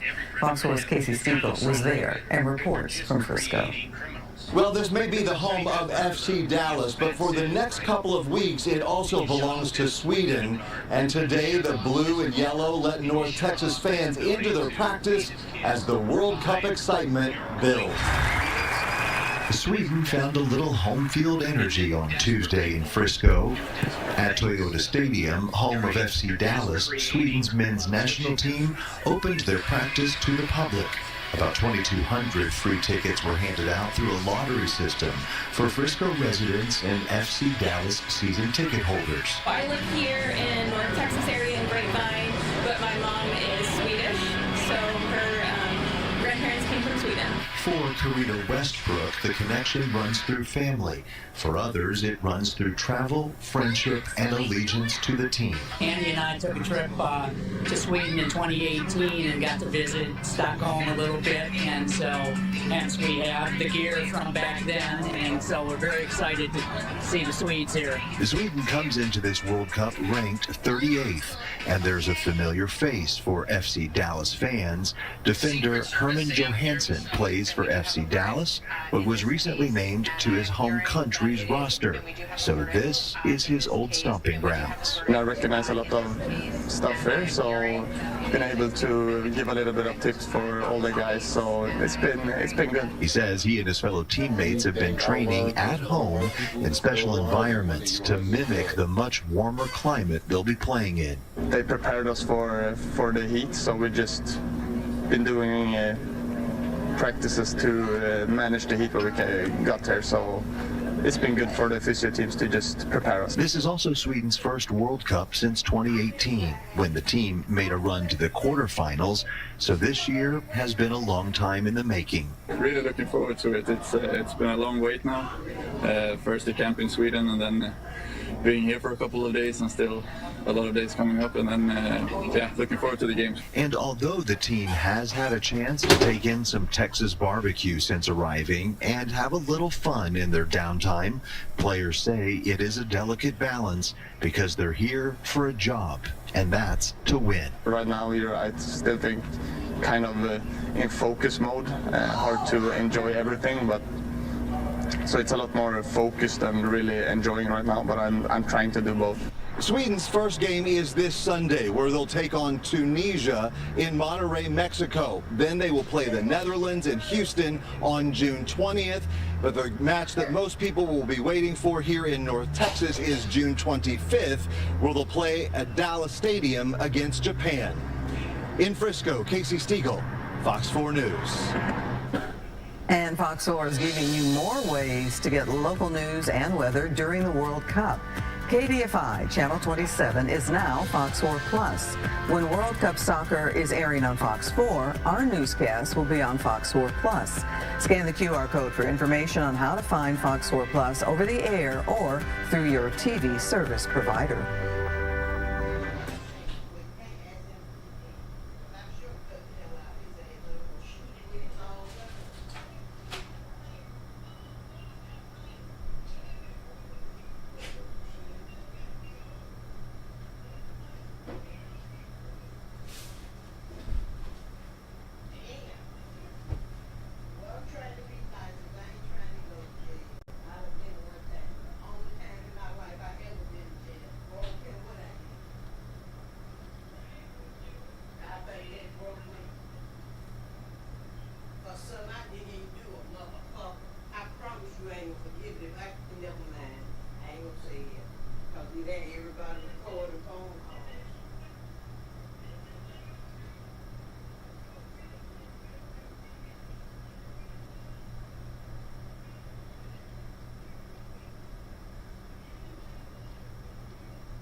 You got some more chains, like quarters Downtown and Dallas shit? will see new digital kiosks to help visitors find their way around the city. Like ahead of the quarters World and Cup. shit. The city partnered with Ike Smart City to place the kiosks Okay. around downtown. They're going to help people find their way around neighborhoods, see nearby restaurants. Cool. Like you could find nycourts.gov on Bing.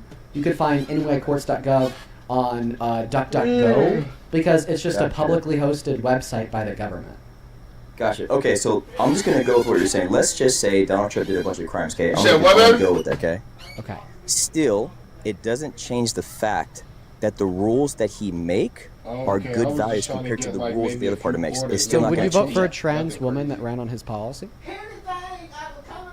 I don't care who runs for what. All I care is that your policies. So would you vote for a trans woman who ran on his policy? said shit. No, because a trans person is obviously not going to be Christian values. They're going to try to indoctrinate our kids that you can be a Okay. boy and a girl when they're 9 years old. Perfect. I'm not gonna So do then a that. rapist obviously isn't going to have Christian values. To be honest, Do I you don't think believe- that a rapist can have Christian values? if the guy actually really raped somebody, yeah. But I know he could be. I know that even in court. So wait, I just want a yes or no. Can a Christian have rapist values? No, absolutely not. Okay, so you just said that you never vote for a trans woman, regardless of the policy that they ran on, because a trans woman can't have Christian values. Here's the Therefore, difference. you would never vote for a rapist, regardless of the policy that they ran on, because Here's the rapists can't difference. have Christian values. Here's the this is what you're doing. This is what you're doing. A trans is somebody who's saying it's okay to be trans, right? Obviously, they're making it very, very open. They're saying I'm trans and this is who I am. They're openly saying I'm deciding to sin against God and I don't care. Trump, if you ask Trump, are you a rapist? You think he's going to say, yes, I do. I'm a rapist and I don't care. I'll go against God. Of course not. That's the difference. A trans is someone who's saying I'm a trans. I don't care what he says. If you ask Donald Trump, did you rape the girl? He's going to say no. So do you think it's believe- worse to be trans than it is to be a rapist, since you think that one is openly going against God and the other isn't? You're missing the point. You're missing the point. They're both wrong. Wait. They're both wrong. Do rapists openly go against God? Absolutely, but you're still missing the point. So wait, I am. I'm definitely missing the point. This is the point. When somebody says that being trans is okay, and somebody says being So trans do you- is not okay, Do you think it's there's a difference. worse to say that being trans is okay than it is to rape a woman and never tell a soul? They're both wrong. They're Okay, both can you tell wrong. me which one's worse? Is it worse to say that being trans is okay, or is it worse to rape a woman and never tell a soul? Only God knows that, but I say they're both wrong. I say they're both wrong. So, would you prefer your son to tell Don't you bring up that my he son. thinks it's Hey, okay hey, to be hey, hey, bro. trans, Hey, or to bro, don't rape bring a my woman son, and bro. never tell a soul? Don't bring in my son, bro. Out of respect. Don't bring in my son. You have a daughter? Don't bring in my daughter, bro. Just don't do Shit, that. you have a bunch of kids. Let's- Is your let's- son's name Derek? My son named Derek. No. What's the point of that question? So, because now you have a hypothetical son named Derek. Because I don't want you to get all emotional over me. No, I just don't want you to. So, if your start bringing in my hypothetical son named Derek, okay, would you prefer your son named Derek to tell you that he thinks it's okay to be trans, or would you prefer your son named Derek to rape a woman and never tell a soul? Both are wrong. Okay, you're Both not are wrong. answering my question. That is the answer. They're both wrong. No! Oh my God! Would you, like, gun to your head? You got to choose one. Would you prefer for Derek to rape somebody and never tell a soul, or to tell you that he thinks it's okay to be trans? Of course, the trans. I would go with that. Of Okay, so course. you think it's like, dude, this is like the insidious nonsense of fucking the right worldview, dude. It took me like 5 minutes to get you to say that it's worse to rape a woman and never Man, tell a that was soul. his fault. Fuck him. So earlier you I ain't said no wait you would shit. I never ain't tryna hear shit. vote for a trans woman, Nah. Would not. regardless of the policy they ran on, because that's anti-Christian. And so then I said, okay, well, is it anti-Christian to be a rapist? Okay, And look. then you said yes. Okay, look. So then I Here's the made an point. equivalent This is why. analogy. Therefore, you never vote for a rapist, regardless of the policy that they ran on, because that's anti-Christian. Okay. Well, then you try to make a point that, like, the trans person is openly saying that it's okay to be trans, and the rapist isn't telling anybody about the fact that they raped somebody. All right. Well, then we just determined that it's still yet worse to rape a woman and never tell a soul than it is for a trans person to say it's okay to be trans. Duh. So this still yet means that the rapist that's never told a soul is more anti-Christian You than the must have trans forgot. woman. You must have forgot that. And the reasons why you said you never vote for a trans woman. You must forgot white people live by a different set of rules in this country. Before, because we just accepted that rapists are more anti-Christian than trans women. Therefore, you never vote for a rapist. In fact, if push came to shove, gun to your head, you'd vote for a trans woman over a rapist. Missing the point. You keep thinking everybody equal. No. No, I don't work like directly addressed your point. You tried to make a point out of saying, well, the trans woman is saying that it's openly okay to be trans, and the rapist isn't saying that about rape. Well, still yet, you think it's worse to rape somebody, never tell a soul than it is to openly say it's okay to be trans. I just want a direct response to the argument. Do I need to, like, write it out here? And in fact, why don't you go ahead and, like, try to respond to the argument, why I literally write it out so I can show you the flaw in the logic. Okay, there's no flaw in the logic because all is a sin. Being trans and raping women are both a sin. So I wouldn't agree with any of that. That's the point you're missing here. Once again, if there's two guys who are accusing each other of doing wrong, and even if some of the facts are true, they both did wrong. What are their policies? Now, the reason why I would not vote for a trans, because obviously a trans is not going to teach my kids that they can be, a boy can be a boy and a girl can be a girl. So that's the first evidence right there that I wouldn't vote for a trans, because that's the thing that I'm going up against. I don't want my kids to be taught in elementary school that they can change their sex parts and change who they are when they're not even ready to learn about sex ed. I just want to see if I'm, like, correctly representing your argument here. I'm pretty sure you're not already. I can already tell you're not getting what I'm trying to say here. Okay, is this your argument? Read it to me. What does it say? Trans women are anti-Christian. It's bad to vote for people who are anti-Christian. It's bad to vote for trans. Yeah, sure, yeah. Okay. Yeah. Okay. So, watch this. This is gonna be, like, really cool. Remember earlier when you accepted that rapists are anti-Christian? Wait, what? Remember earlier when you accepted that rapists are anti-Christian? Yeah, I agree with that. I agree with what you're writing here, but what you're writing proves that even when you're taking notes, you're still not paying attention. Well, even I mean, taking notes, you missed my point. I literally just had you. Wait. I just had you affirm that this is your argument. Like, literally, I mean, I could roll back the VOD. It would be like 30 seconds. How about like, this? No. I literally just asked you if this was your argument. Focus, bro. Okay.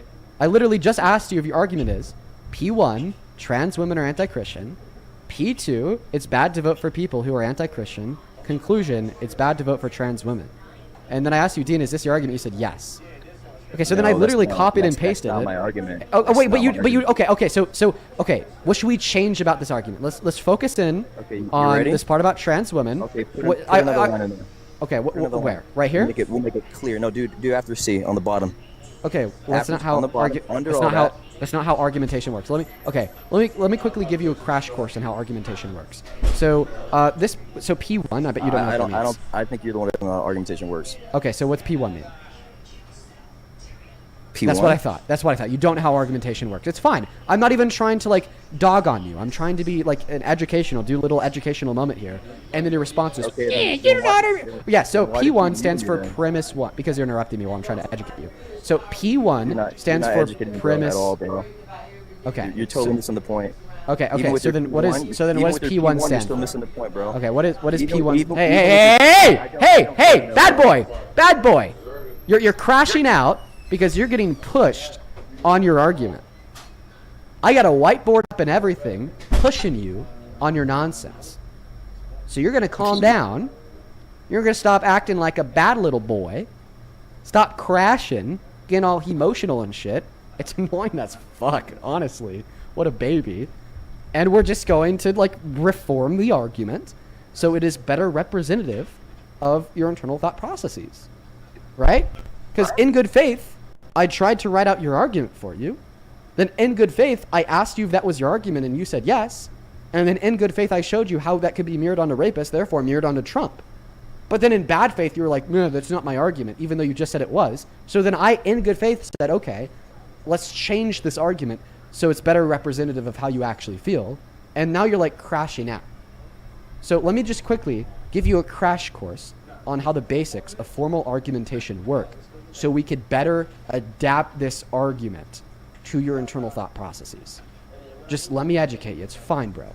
I went to school for this for 2 years, then I dropped out. So it's not like I have too much authority. Okay, so P1 stands for premise 1. Okay, what's a premise? A premise is a statement that is either true or false. All right? And it's a statement that is either true or false that you are using to build the justification for a conclusion. So when we have what is called a syllogism, this is called a syllogism, by the way, a conclusion that follows two premises.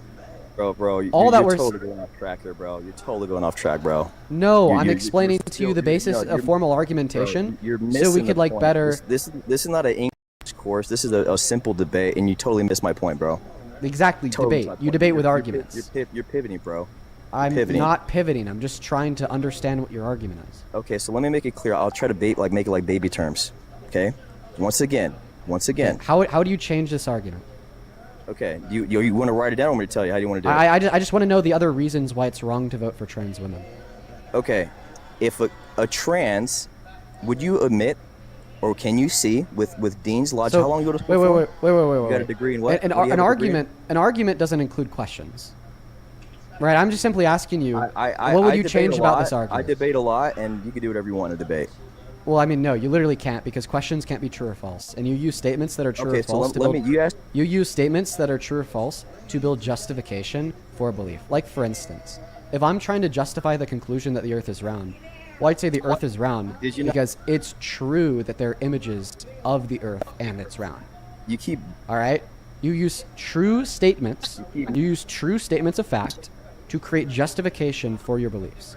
So the reason why questions cannot be justification for your belief is because questions can't be true or false. All right, so like restart it. Yeah, I'm just educating you on like your massive blunders here, buddy. So let's restart it now. Let's like revise this argument so it's better representative of how you feel. What would you change about this argument? Are you gonna mute me or you gonna let me talk? I'll let you talk. You muted me this whole time, bro. This whole time, dude. Because you've been interrupting me like a little fucking child. Once again, I don't care to learn what you learned in whatever your school. Simple logic here. I know, Trump supporters don't care to learn at all because you are all dumbasses. My life proves it on a daily basis. Thank you, ding, ding, ding, ding. Now, what would you change about this argument so it's better representative of your internal thought processes? Holy fuck. Okay, once again, if there's a guy that calls himself a trans, would you say that he agrees? Okay, would you agree that he believes in being trans if he calls himself that? Would you agree? Okay, so I'm gonna like restructure. I'm gonna restructure your sentence in a way that makes it actually simple logic, bro. Can I speak? Simple logic, man. Sure, go ahead. I'm gonna restructure your sentence in a way that makes sense because that was gibberish. What you mean to ask me is, Dean, can you agree that trans women think trans women are women? For the most part, yes. If that makes you feel better to say it that way, sure. Yeah, the answer to that question is yes for the most part. Okay, so if one guy says, I believe it's okay to do a sin, another guy says, I don't believe it's okay to do a sin, which one should I vote for?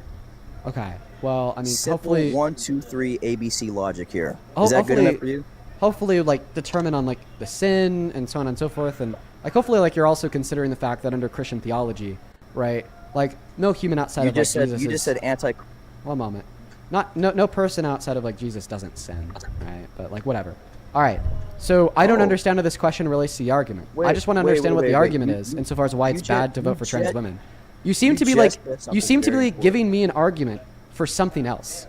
I don't know what you're giving me an argument for with a question of one person sins and the other doesn't. Who should you vote for?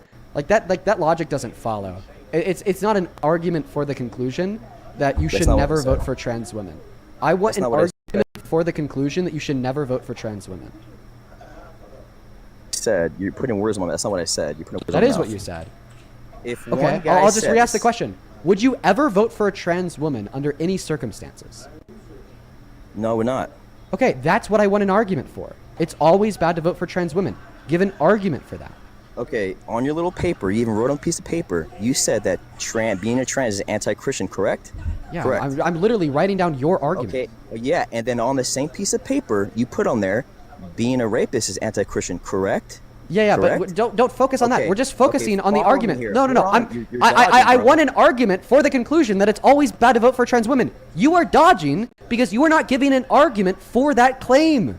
Buddy, listen. You already tried to give an argument for that I'm claim. making it so the simple premise so you one is can answer trans the women are question, bro. anti-Christian. The second premise is it's always bad to vote for people who are anti-Christian. Therefore, conclusion, it's always bad to vote for trans women.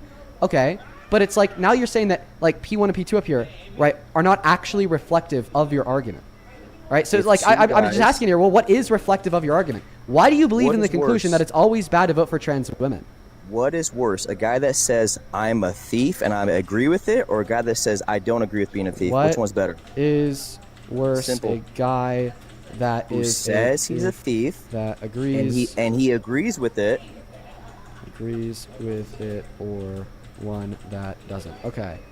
So how does this question relate to the conclusion that it's always bad to vote for trans women? Because like imagine this. Because a Imagine trans that the woman- answer to this question, what is worse, a guy that's a thief that agrees with it, or one that doesn't? Imagine the I don't understand how that answer to that question yields the conclusion that it's therefore always bad to vote for trans women.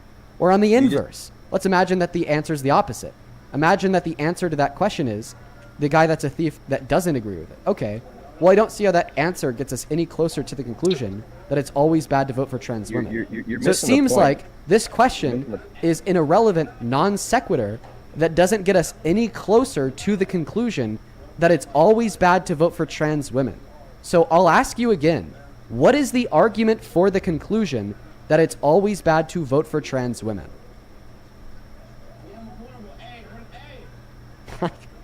This is actually insufferable. I just want an argument keep for the muting me, claim man. that it's always You bad ask to me a vote for trans question. women. You ask me a question and you mute me, bro. What's my question? What's my question? Question. You keep muting What's me, my bro. question? Can you repeat my question? I agree with you. Rape is worse than being a trans. But I agree. that's not my fucking dude. My question is, what is the argument for the claim that it's always bad to vote for trans women? You are actually a donut. You, the guest before you, the guest before them, and every single person that we've spoken to for 3 hours has an average IQ of maybe 17. And that's me being generous. Like, this is unreal. Let me clarify what I'm asking you for. I am asking you for an argument that it is always wrong to vote for trans women.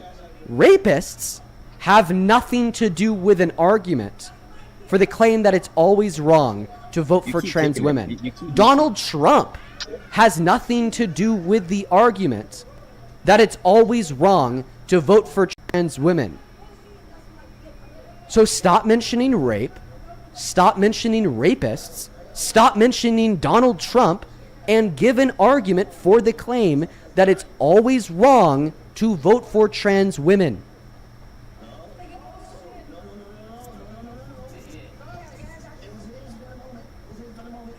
Mute me?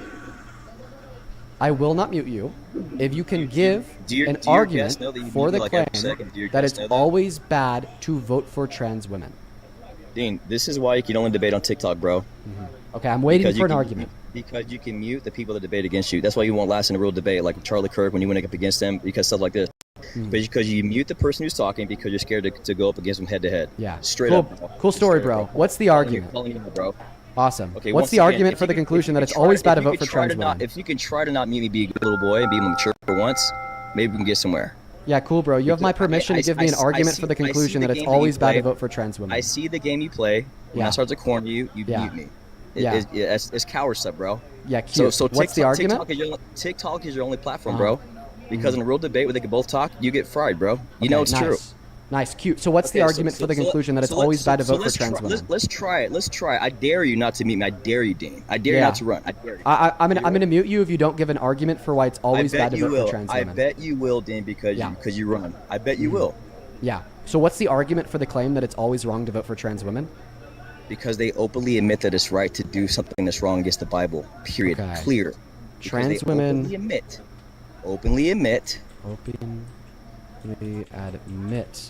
They openly admit. It's wrong. That sin is okay. That's the that difference. it's okay to. That's the sin. difference. It's always bad to vote That's for the people who If anyone says that any sin is okay and they openly admit it, obviously a Christian is not going to vote for them.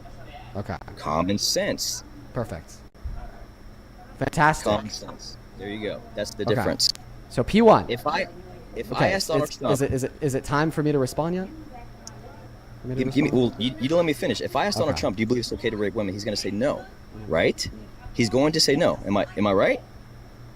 He's going to say no, it's not right. I don't know. He did it. And he'll even make rules that say you cannot do that, right? He's making rules that say you cannot do that. Another guy says, I think it's okay to sin against the Bible, even if, and you even said yourself that according to the Bible, all have sinned and fall short of the glory of God. You even said to yourself, correct? So why would you try to win? So why would you try to win a debate by bringing up a guy's sins? You're right. Everybody has sinned. I don't care what they did in the past, but what rules are you making for me right now? That's the part you're missing.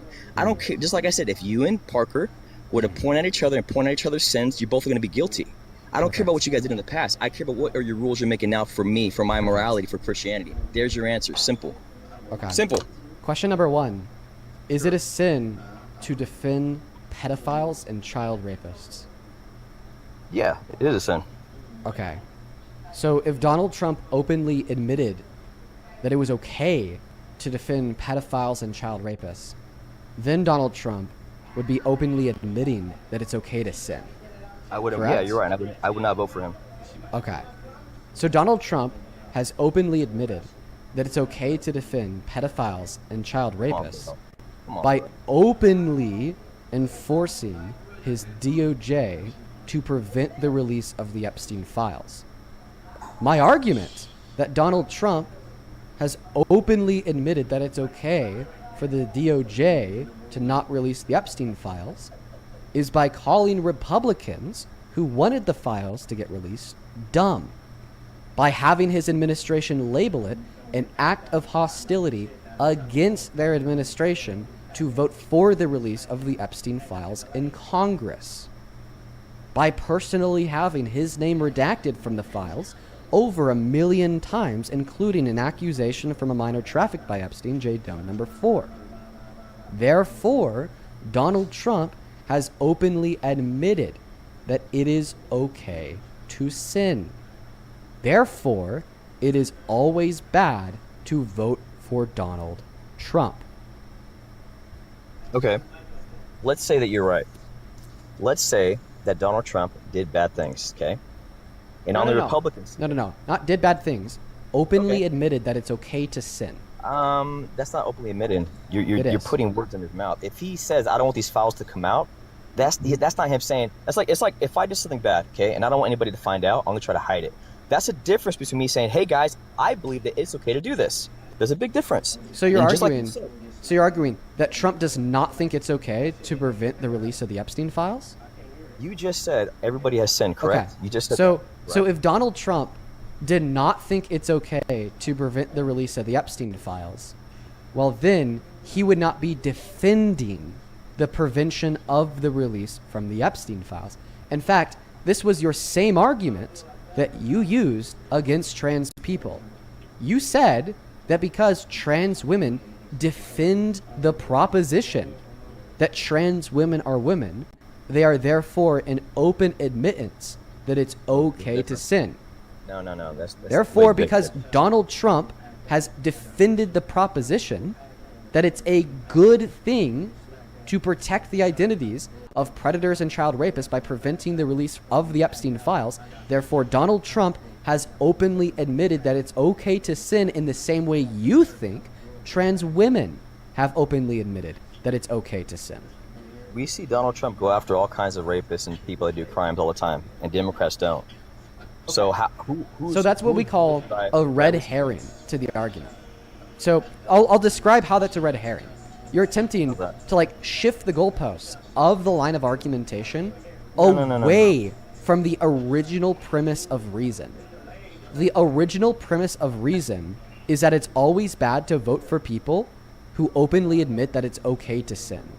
And you think that somebody has openly admitted that it's okay to sin if they defend sins, right? You're still dogging, bro. Because you're saying that trans women openly admit that it's okay to defend sins by defending that trans women are women. Therefore, Okay, you're Donald missing the Trump point, bro. has openly admitted that it's okay to sin because he's defended Missing the point, the bro. prevention of the release of the Epstein files, which in turn protects predators and pedophiles, which you agreed is a sin. Missing the point, bro. I'm not Once again- missing the point. I know that I'm not missing the point because I had you write out your argument. I know that I'm not missing the point because we spent 20 minutes going back and forth trying to identify the reasons why you think that it's always bad for trans women. I know that I'm not missing the point because not only did we confirm that you verbally stated that you think it's always wrong to vote for people, okay, that admit it's okay to sin, but also because then I wrote that down and it's in the middle of your screen right now. He left. Get pushed. Get fucking pushed. Get absolutely unbelievably pushed. Folks, that's what we do to the annoying ones. I usually don't do that.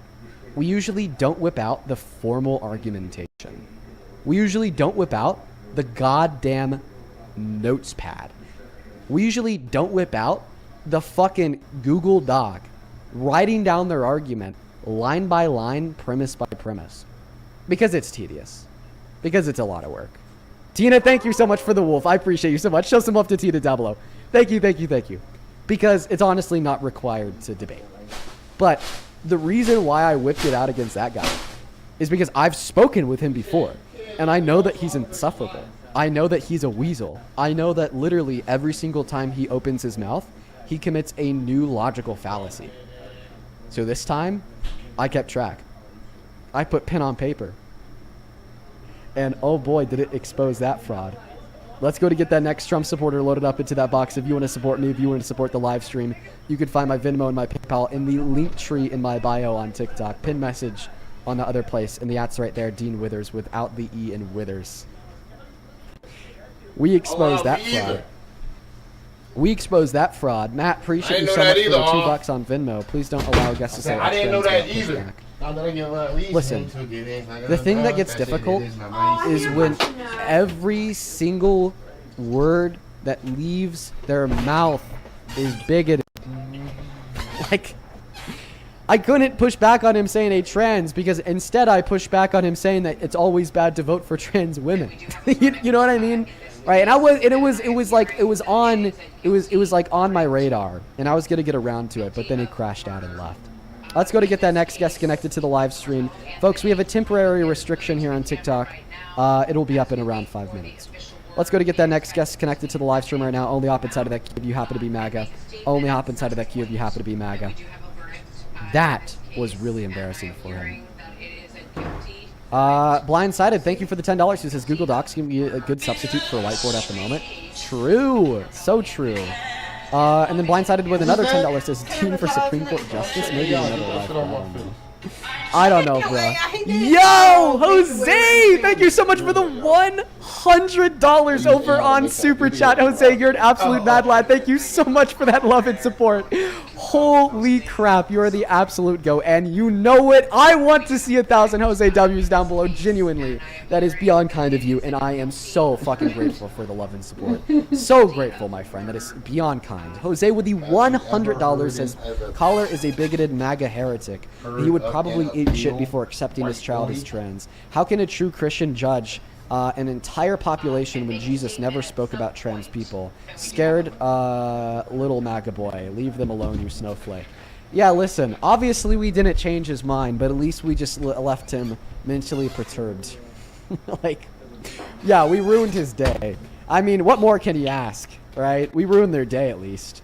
Mackenzie, thank you for the 28 Canadian dollars. Let's get 300 Mackenzie W's. Mackenzie with the $30 says, is this that guy that said he'd send his kid to a conversion camp? I don't even remember who you're talking about. Maybe that was on Parker's stream. Appreciate you for the love. And Black Unity, thank you so much for the $50 on Super Chat. Thank you, Black Unity. 1,000 Jose W's, 300 Mackenzie W's, and now 500 Black Unity W's. We're going to go to call you Unity. Thank you so much for the love and support. That is ridiculously kind of you.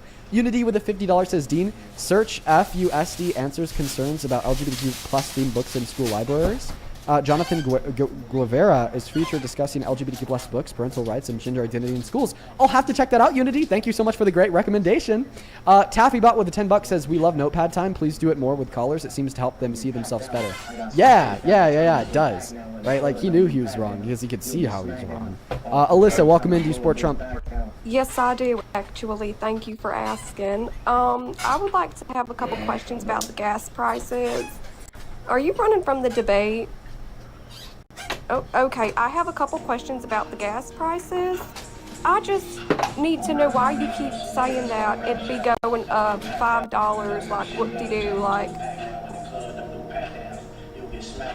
Is it good? Like, I don't know what you want me to say to that. With that that is bad for the environment, and you as a liberal, stinky liberal who don't wash his clothes, should not be doing that on this live stream. It's absolutely disgusting. Who's... Kazakhstan, Turkmenistan, Are you familiar? Sudan, Morocco, are you familiar Libya, with these? You know too many countries in Africa to be a Trump supporter. No, that's not true, actually. Djibouti, Kenya. Get off my stream, bro.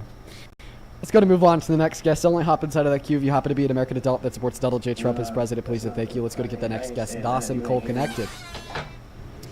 Daria, thank you so much for the $2 on Venmo. Appreciate you. Kyler, thank you for the $20 dono on Venmo. Let's get 200 Kyler W's. I'm so very grateful for you. Thank you so much for that love, Kyler. Kyler with the 20 says, so many bigoted Christians missed the point of John 8. Jesus didn't join the crowd condemning the woman caught in adultery. He challenged the hypocrisy of her accusers. Let he who is without sin cast the first stone. Be better, Jonathan. On God. They all get it wrong. They all miss the mark with Christianity, and it's so sad. Thank you for the $20, Kyler. You're the GOAT. Do you support Trump? Yes. Oh, Dawson. Hey, listen, man. You got to be at least 18 to join. I'm going to disconnect you. But just know that not everything is as it seems. I got some shit. Pack now in the club. Don't do pat downs. You'll get smacked down off the perk trying to blow a bitch back out. That shit crazy when you forget.